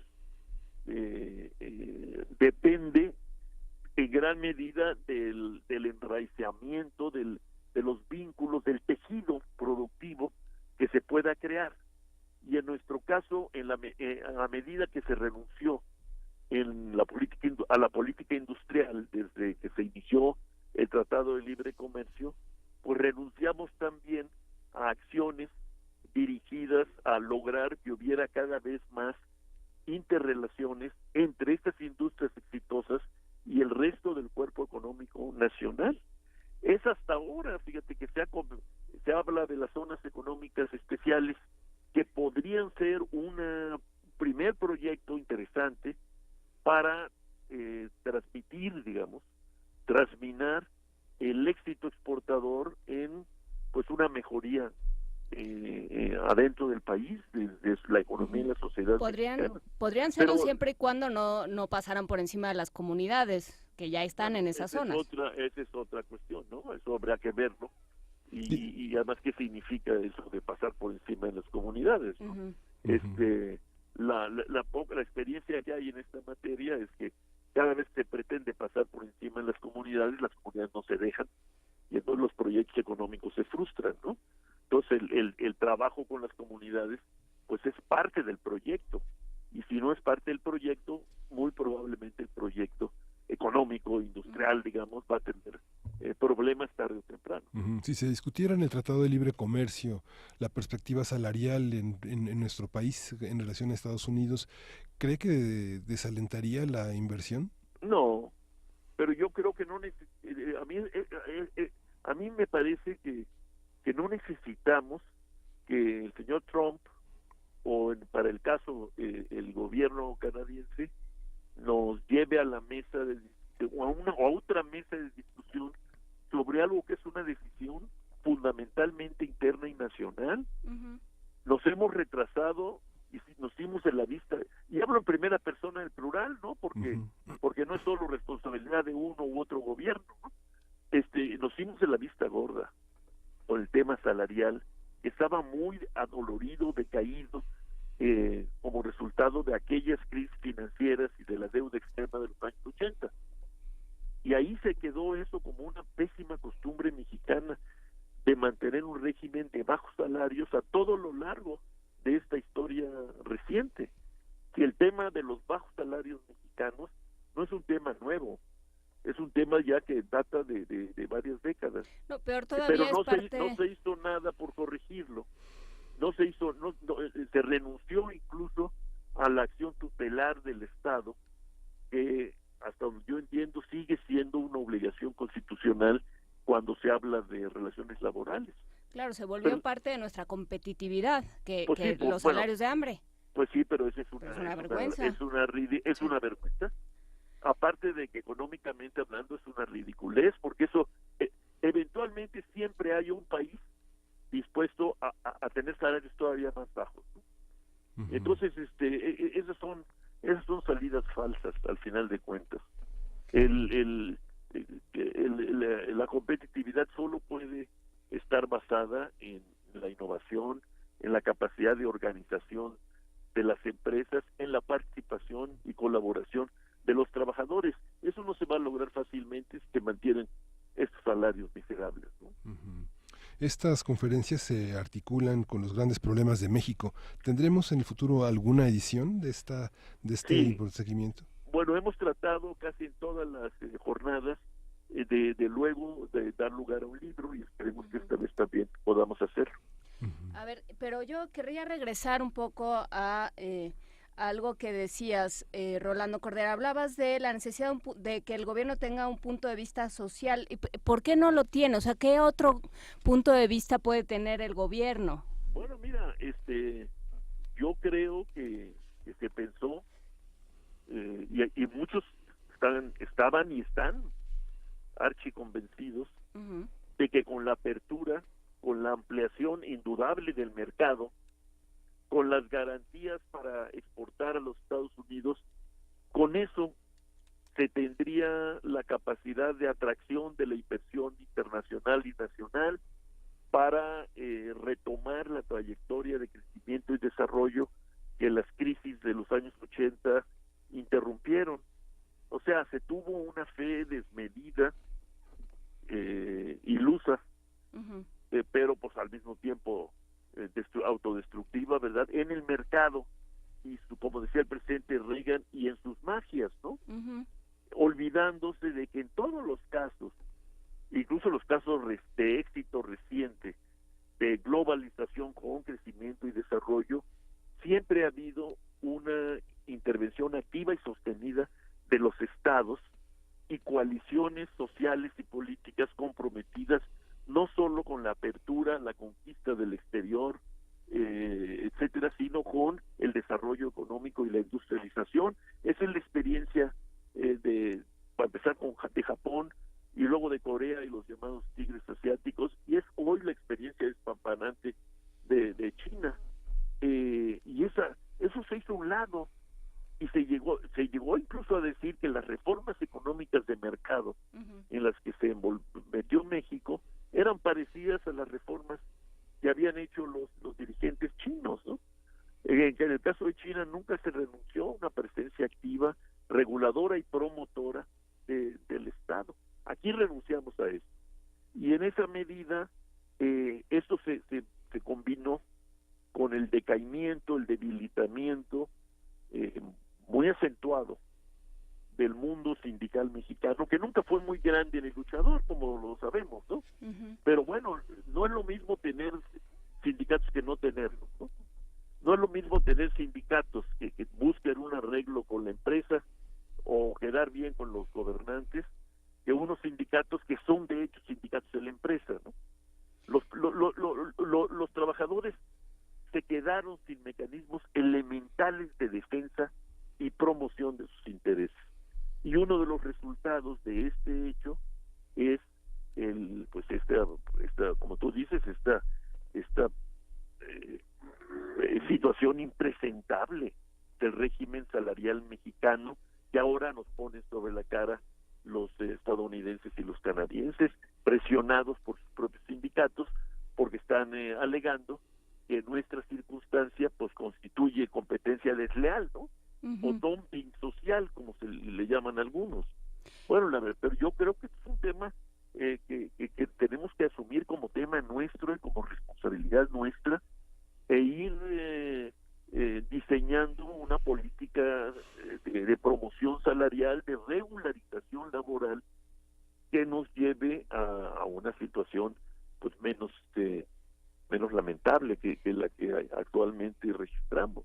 Y tiene que ver también con, digamos, con los marcos teóricos. Creo que esa parte desde las universidades y desde los centros de investigación, como lo es el Programa Universitario de Estudios del Desarrollo, tienen que ser fundamentales. O sea, la irrupción de eso que se llamó los tecnócratas, los Chicago Boys, la gente del ITAM, esta irrupción de una cierta mirada de la economía con el mercado como el ser el ente que se autorregula y que hace esta magia de la que tú hablabas, y de pronto dejar de lado a los trabajadores, con también unos sindicatos que no hicieron su trabajo. O sea, se juntaron una serie de, creo yo, y tú me dirás, Rolando, una serie de factores perversos que lo único que lograron fue sumirnos en esta miseria y en esta imposibilidad de salir de esa miseria, ¿no? Porque también pues sí, eso se canceló, el futuro se nos canceló. Se dejaron de atender cuestiones fundamentales. Entonces, ¿hacia dónde se volteamos? En los hechos se renunció a tareas, yo digo que son elementales de los estados modernos. Y nosotros pensamos que me repito, que con la apertura, vendría el crecimiento, y con el crecimiento poco a poco vendría el desarrollo, todo por la vía de los mercados. Pues no ocurrió así, porque nunca ha ocurrido así en ningún lado del mundo, ¿no? Y bueno, pues es el momento de reconocer muchas cosas. Y que ojalá y esta incertidumbre y confusiones y especulaciones sobre el futuro del TLC nos sirviera a nosotros en México para reconocernos y reconsiderar estrategias. Yo creo que a pesar de todo, de lo mucho que ha pasado, estamos en tiempo de reconocer y reconsiderar, reconocer fallas, lacras, omisiones graves y al mismo tiempo reconsiderar estrategias. Y tienes tu razón, hay un papel importante que hay que adjudicarle a los centros de investigación, estudio y pensamiento que afortunadamente tenemos ya en México, en las universidades y demás. Esto es muy importante, ¿no? Es muy importante poder montar un debate complejo, que no sea simplista ni simplón, que trate de ser lo más sofisticado de que seamos capaces, pero también el mejor informado e ilustrado que debemos hacer, ¿no? Para no ofrecerle a la sociedad y soluciones de blanco, decisiones de blanco y negro, ¿no? Sino contribuir a que la sociedad también madure en sus visiones de la economía política que pues suele ser refractarias, ¿no? Al entendimiento común, ¿no? Todos los libros que usted ha reunido de discusión sobre todos estos temas, pareciera que no los han leído los arquitectos del Estado mexicano, pareciera como que todo el trabajo es a posteriori. ¿Cuál es como señaló Juana Inés, hay una gran laguna ideológica en la construcción de un Estado que se piensa para el crecimiento de las empresas fundamentalmente de esa manera simplista como usted lo señala, que solo parece que pueden dar trabajo a una población necesitada como maquiladora, pero no se escuchan. Y usted abre esta serie de conferencias con el presidente del INE, pero las siguientes mesas son prácticamente exclusivamente investigadores. ¿Los investigadores son escuchados? ¿Las investigaciones son previsorias de lo que puede venir? Bueno, mire usted, muchas investigaciones que se hacen en la UNAM, pero no solo en la UNAM, en toda el área metropolitana de la Ciudad de México, así como en la Universidad de Guadalajara, en la Universidad de Sonora, en el Colegio de Sonora, en la Universidad de Nuevo León. O sea, hay mucha gente en México ya dedicada profesionalmente a la enseñanza y la investigación. Y la mayor parte de ella está ubicada en las universidades públicas. ¿Qué tanto se les escucha y se les lee? Pues depende de la problemática y depende de la coyuntura. Lo que sí puedo decir es que no ha habido una especie no hay una ecología para la interrelación permanente, enriquecedora entre el pensamiento académico, vamos a llamarle así, pero también extendámoslo en general los intelectuales y las decisiones del poder. La mediación, al menos teóricamente, pero por lo visto ilusamente, deberían ser los partidos y los congresos, ¿no? Particularmente el Congreso de la Unión.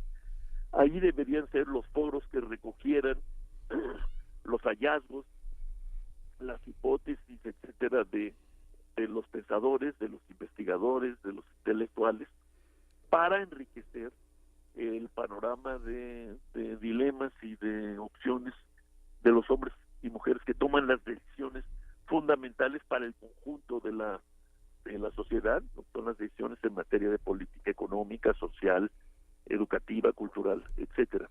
No pasa eso corrientemente. Y entonces lo que tenemos hoy, desgraciadamente, pues es un cuerpo político muy desligado, ¿no? Del debate de las ideas, dedicado a sus propias cosas. Y para mi preocupación, al menos en las apariencias, sin tomar nota, ¿no? de estos asuntos que hemos estado aquí comentando esta mañana. Digamos, el tema del mantenimiento de la pobreza de masas o el tema de la desigualdad aguda que nos caracteriza ¿No lo ve usted en los discursos, en los intercambios que llevan a cabo nuestros representantes, los diputados, los senadores, tampoco en los discursos de los líderes de los partidos? La discusión sobre el presupuesto se va por otro lado, ¿no? Son sumas y restas. En una competencia un poco absurda, ¿no? A ver quién le cae mejor al representante del gobierno en turno. Pero el tema social en particular, que es el que nos ha ocupado esta mañana, el tema social en particular está, digamos, arrinconado, ¿no? Está, en todo caso, lo que se discute es si los programas de compensación, que es lo que son, no son otra cosa, llamados de combate a la pobreza, como en este caso ahora Prospera, pero como fue Oportunidades, Progresa, etcétera, si les dan más o les dan un poco menos, si se usan transparentemente los fondos o no. En fin, son discusiones que tienen sentido, pero no es la discusión principal en esta materia, ¿no? Sobre todo cuando está muy comprobado que no sirven. No, sí sirven. O sea, bueno, sí sirven, pero no para... Imagínate que no hubiera estos programas y que el desempeño económico fuera el que hay, y al mismo tiempo hubieran las crisis que hemos enfrentado. Habría muchos más pobres, ¿no?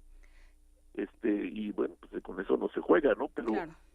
Pero son paliativos, son compensaciones para grupos grandes.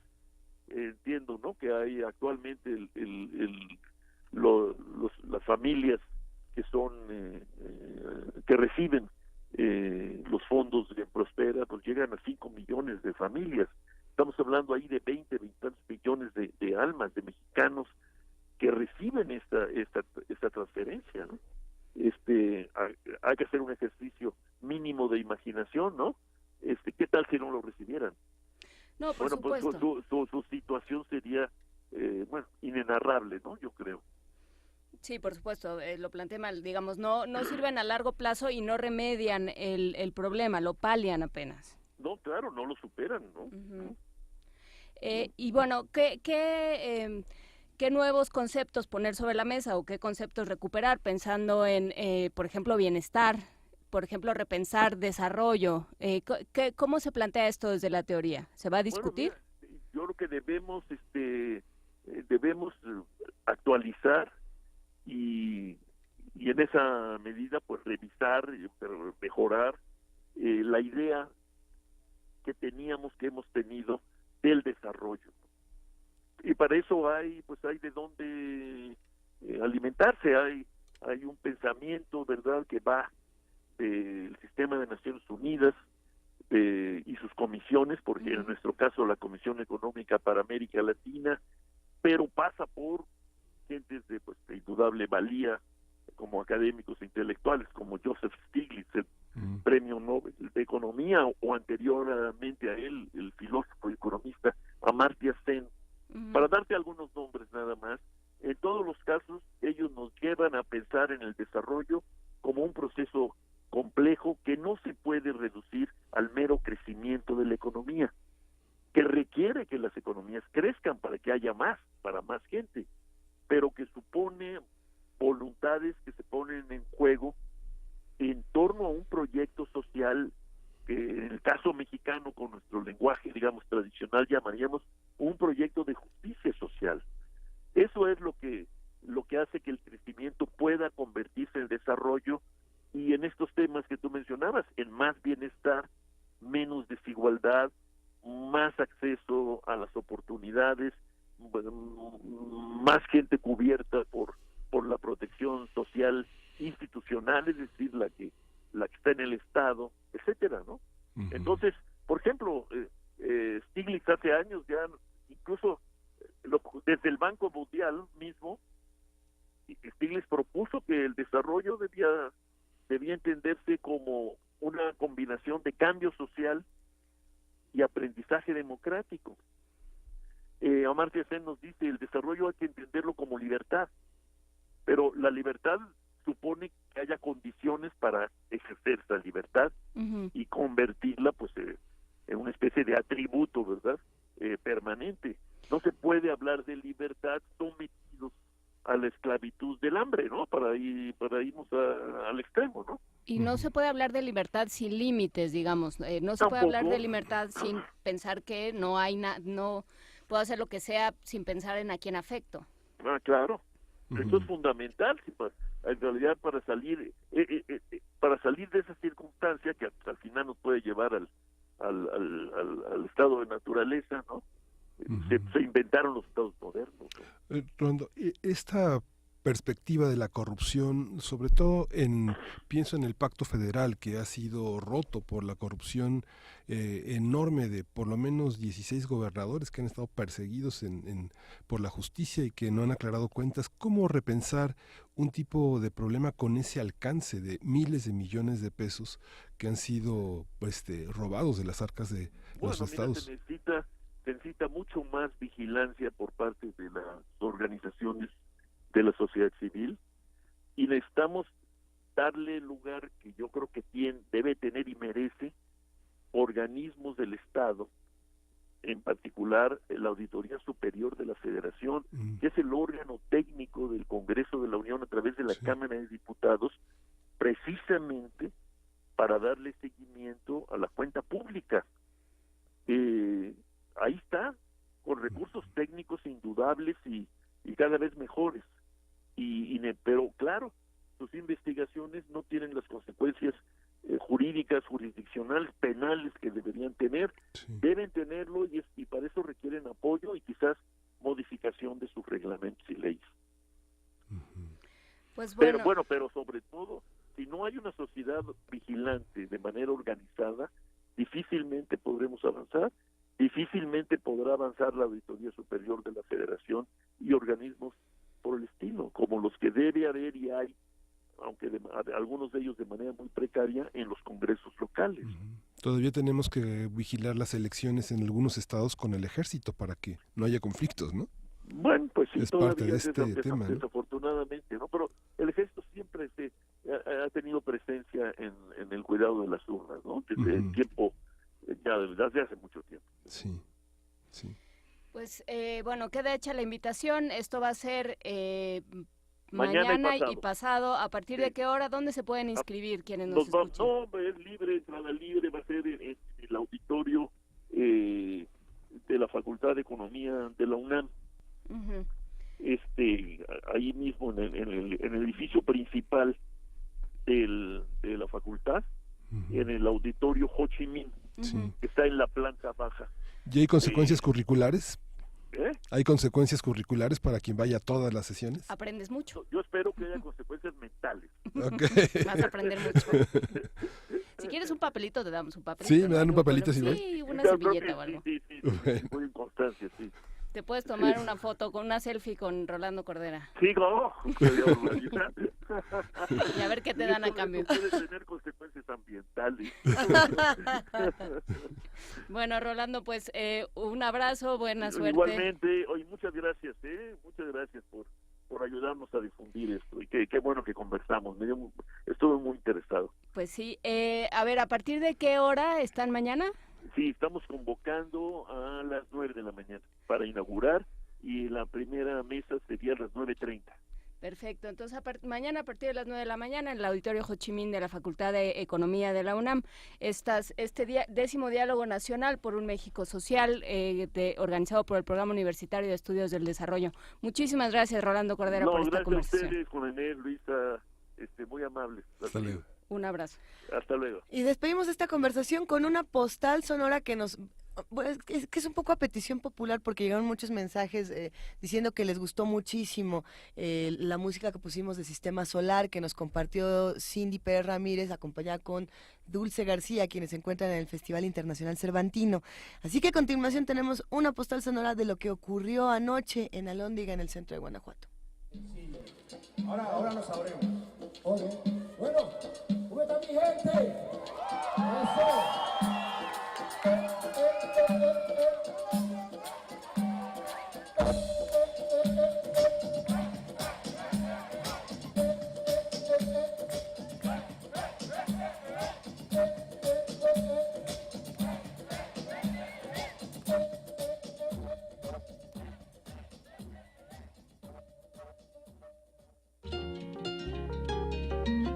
Primer movimiento.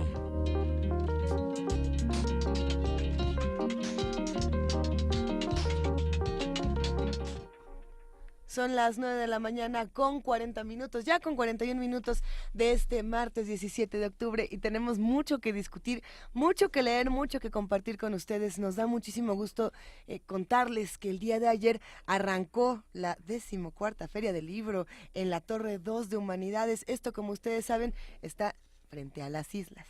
En Ciudad Universitaria.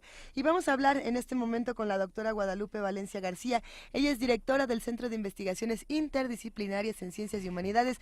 ¿Cómo está, doctora Guadalupe Valencia García? Se preguntaba qué quería decir CEICH. Eso quiere decir mero, CEICH. Eso mero. ¿Cómo estás, Guadalupe? Buen día. ¿Cómo estás? Buenos días. Muchas gracias por esta entrevista para... CEICH es el Centro de Investigaciones Interdisciplinarias en Ciencias y Humanidades. Sí. Y en esta ocasión, la 14ª feria, estuvo a cargo de nosotros la organización, pero no es una feria del CEICH, sino que se llama Feria del Libro de la Torre 2 de Humanidades, aunque tampoco es solo de la Torre 2 de Humanidades, sino de todas las dependencias que formamos el subsistema de humanidades de la UNAM. Así es. Se llama Feria de la Torre y con ese nombre es conocida, ya una feria muy consolidada, con mucha tradición. Se llama así porque se pone enfrente de la Torre 2, en donde está el IBI, está el nuevo Centro de Estudios de Género, está el CIAL, que es el Centro de Investigaciones sobre América Latina y el Caribe, y el propio CEICH. Pero tenemos, en esta ocasión, tenemos 15 dependencias con su producción editorial.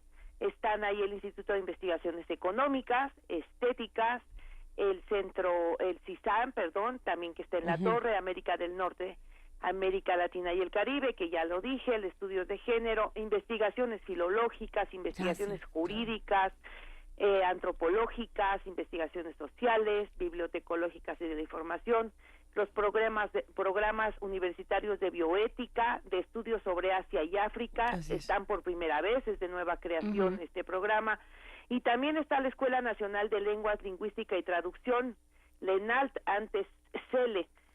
Ayer arrancó esta feria temprano con una enorme afluencia, ya desde el principio, desde antes de que fuese inaugurada por nuestro coordinador, el doctor Alberto Vital, a las 12 del día, ya habíamos calculado la afluencia de 500 personas, sobre todo estudiantes. Sobre todo estudiantes. ¿Y qué libros estaban buscando? ¿A qué se acercaban? ¿Cuáles son los más buscados de la Feria de la Torre? Bueno, si yo digo que el CEICH, voy a quedar mal, pero... Está bien. Aquí no juzgamos. No, pues en realidad yo creo que se acercan a todas, porque mire, tenemos estudiantes de Derecho, tenemos a los estudiantes de todas las carreras de la Facultad de Filosofía, estamos en el pasillo que va de la Torre a Filosofía, ese pasillo muy ancho, junto a las islas, y entonces pues tenemos una gran afluencia de estudiantes.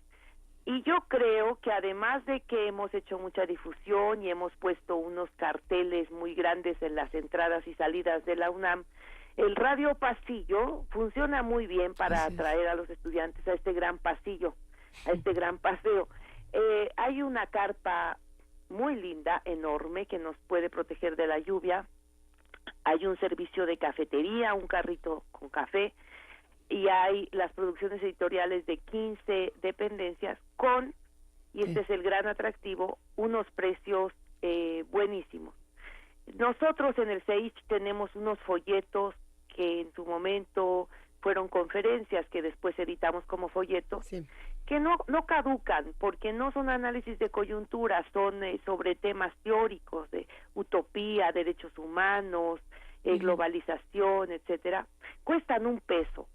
¿1 peso? $1 peso. Entonces, los estudiantes con 10 pesos pueden llevarse 10 lecturas buenísimas, cortitas, equivalentes a una conferencia, una lectura que se puede hacer en media hora, 1 hora, de gran calidad. Nosotros no es que estemos rematando los libros porque sean malos, sino defecto, porque hayan perdido o porque hayan caducado, porque hayan perdido vigencia, de ninguna manera. Se trata más bien de ponerlos en esta ocasión al alcance de un amplio público de estudiantes. También estamos poniendo nuestras novedades, que son también buenísimas. Y todas las dependencias tenemos una importante producción editorial, no quiero decir que solo el CEICH, y los estudiantes van como en toda feria, dando la vuelta, llegan al final, dan vuelta en U, van caminando y dan vuelta en U y regresan por el otro pasillo, y se alcanzan a ver las 15 stands, no sé, pues algunos se llevan unas horas porque lo miran con calma.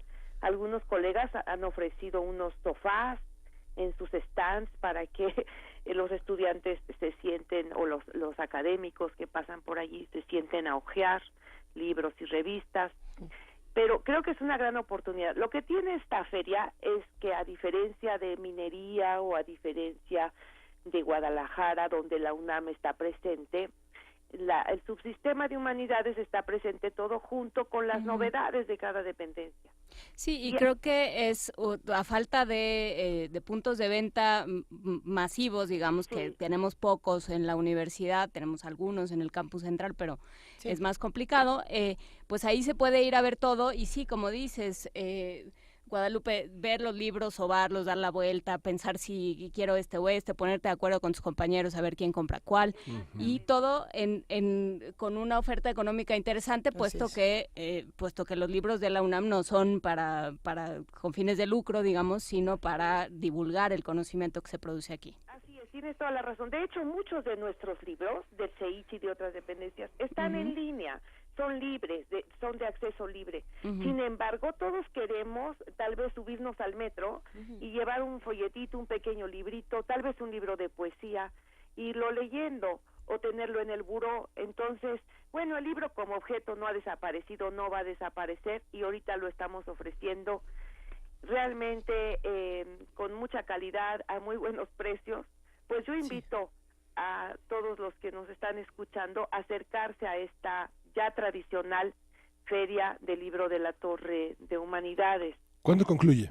Concluye el viernes. Es del 16 al 20 de octubre en el Paseo de Humanidades, frente a las islas, junto a la Facultad de Derecho. 15 sellos editoriales que corresponden a 15 dependencias universitarias. Estamos allí. Se van a encontrar muy buenos precios y muy gratas sorpresas. Por supuesto. Mire, nosotros mismos que estamos en la torre no conocemos la producción editorial de nuestros vecinos, a veces ni la propia. Entonces, cuando ve uno allí todo junto, pues uno se maravilla de realmente, de saber qué temas que nos interesan. A veces no sabemos que están un piso arriba o un piso abajo. Pero también pasa algo importante, Guadalupe, y es esta pregunta que nos hacemos muchos de los que somos parte de la universidad, pero a lo mejor, perfecto, no somos especialistas en ciertos temas muy específicos, muy particulares que tiene cada una de estas dependencias. Y es una discusión que hemos tenido de estos libros, ¿quién los lee? Estos libros, ¿a quién le interesan? Nada más a los expertos, nada más a los doctores, nada más a los investigadores. ¿Cuántas de estas publicaciones deben ser para todos, o tendrían que escribirse o que difundirse de otra manera para que todos pudiéramos acercarnos al conocimiento? Y ahí también la importancia de una feria como esta. Claro, sí. Bueno, tenemos libros de interés general, muchos. Otros sí muy especializados en todas nuestras áreas, pero desde luego tenemos para todo público. El estudiante de Derecho va a venir seguramente al stand del Instituto de Investigaciones Jurídicas, pero también le podrá interesar algún libro que yo tengo sobre crítica jurídica, o algún libro que yo tengo sobre una novedad que yo tengo sobre mujeres en la policía. Colegas que les interese el campesinado, el mundo rural, se van a acercar al CEICH, al Instituto de Investigaciones Económicas, al Instituto de Investigaciones Sociales. Van a encontrar una amplia oferta repartida entre muchas dependencias. Entonces, yo creo que hay cosas muy digamos, hay muchas sorpresas que les podemos ofrecer, y realmente Excelente. creo que se pueden ir con algún libro bajo el brazo, con el entusiasmo de leerlo esa noche en su casa, de comenzar a hojearlo, o de pronto de compartirlo con alguien, de comentarle a alguien más, mira, vi un libro que te va a servir para la tesis. Yo veo también a muchos estudiantes, como va uno a veces de compras, mirando apenas, haciendo sus cálculos, A ver, ¿esto para qué es? regresar al otro día con un poco de dinero y llevarse lo que uno miró e incluso dejó apartado.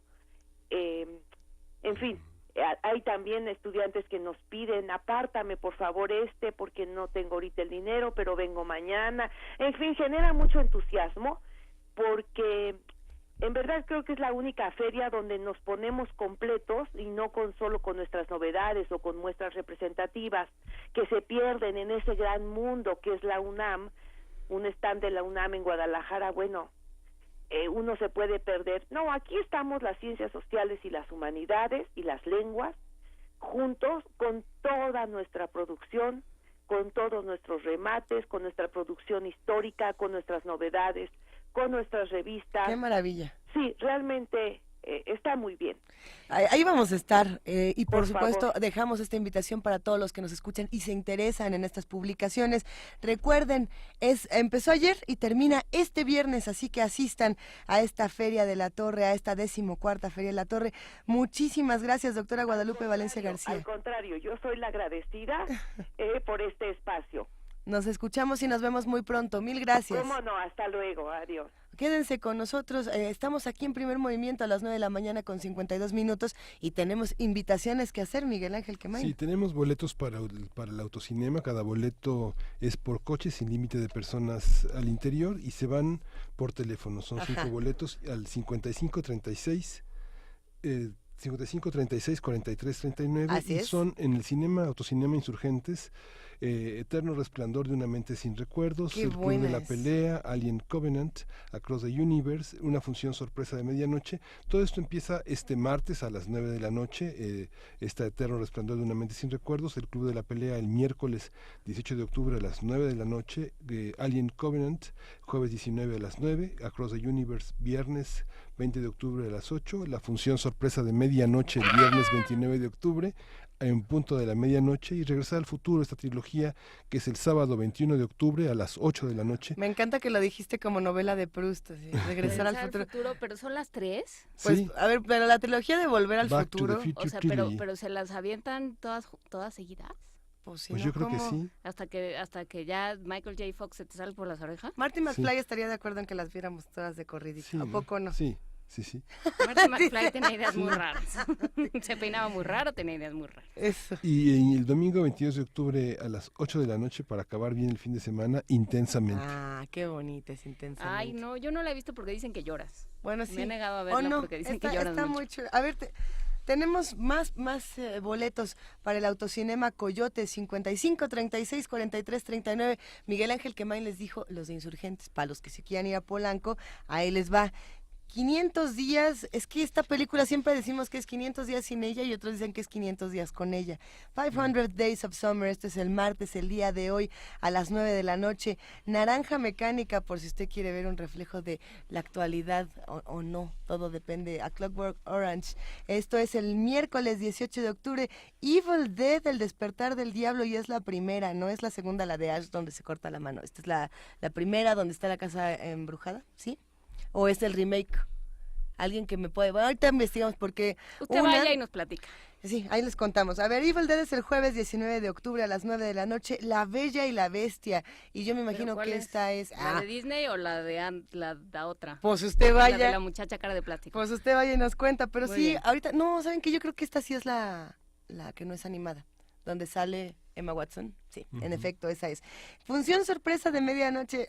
Y además es de Alfred Hitchcock. Así que tienen que asistir. Por lo menos a esta yo sí recomiendo, porque ver a Hitchcock en pantalla gigante es un privilegio que no muchos aprovechamos. Como que ya conocemos tanto las películas de verlas en cualquier plataforma digital o de tenerlas en nuestro VHS, en nuestro DVD, en nuestra Iba a decir nuestro beta, pero ese ya no, ¿verdad? Es que yo de niña sí veía la de pájaros en beta. En fin, llámenos 55 36 43 39. ¿Qué les digo? Es que nos emociona mucho cuando podemos darnos un minuto para hablar de cine, pero ese minutito terminó porque Primer Movimiento terminó también esta mañana. Ya Sí. nos vamos. ¿Sí? Y bueno, no deje de consultar la Gaceta de la UNAM Así porque es. vienen nuevas oportunidades para los profesores de nuevo ingreso de lenguas. El programa de posgrado es muy interesante. Hay muchos programas que se abren cada 2 años.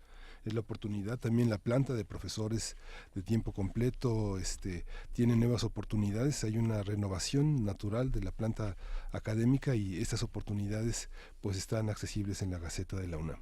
Excelente, Miguel Ángel. Pues muchísimas gracias, que tengas un gran día. Gracias, querida Juana Inés de ESA. Muchas gracias a ustedes. Gracias a todos los que hacen Primer Movimiento, al equipo de Radio UNAM, al equipo de TV UNAM y por supuesto a ustedes que hacen comunidad con nosotros. Esto todo es justo para ustedes. Sí, Hecho por ustedes, por justamente. ustedes. Vamos a ver Crímenes Perfectos de Fito Páez y bueno, esto fue Primer Movimiento. El mundo desde la universidad.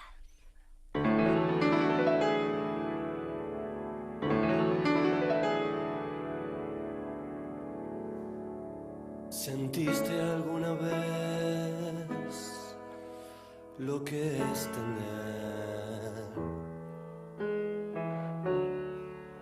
el corazón roto? ¿Sentiste a los asuntos pendientes volver?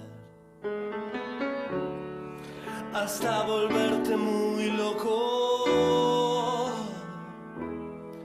Si resulta que sí podrás entender lo que me pasa a mí esta noche. Ella no va a volver y la pena me empieza a crecer adentro. La moneda cayó por el lado de la soledad.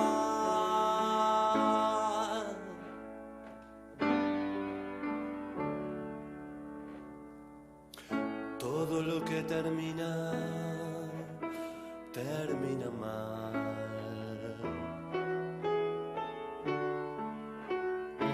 Poco a poco.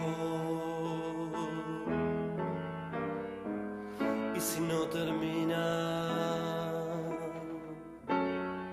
se contamina mal. Y eso se cubre de polvo. Me parece que soy de la quinta que vio el Mundial 78. Me tocó crecer viendo a mi alrededor paranoia y dolor. La moneda cayó por el lado de la soledad. Otra vez, otra vez. No me lastimes con tus crímenes perfectos. Mientras la gente indiferente se da cuenta, de vez en cuando solamente sale afuera la peor manera. Si resulta que sí podrás entender lo que me pasa a mí esta noche. Ella no va a volver y la pena me empieza a crecer adentro. La moneda cayó por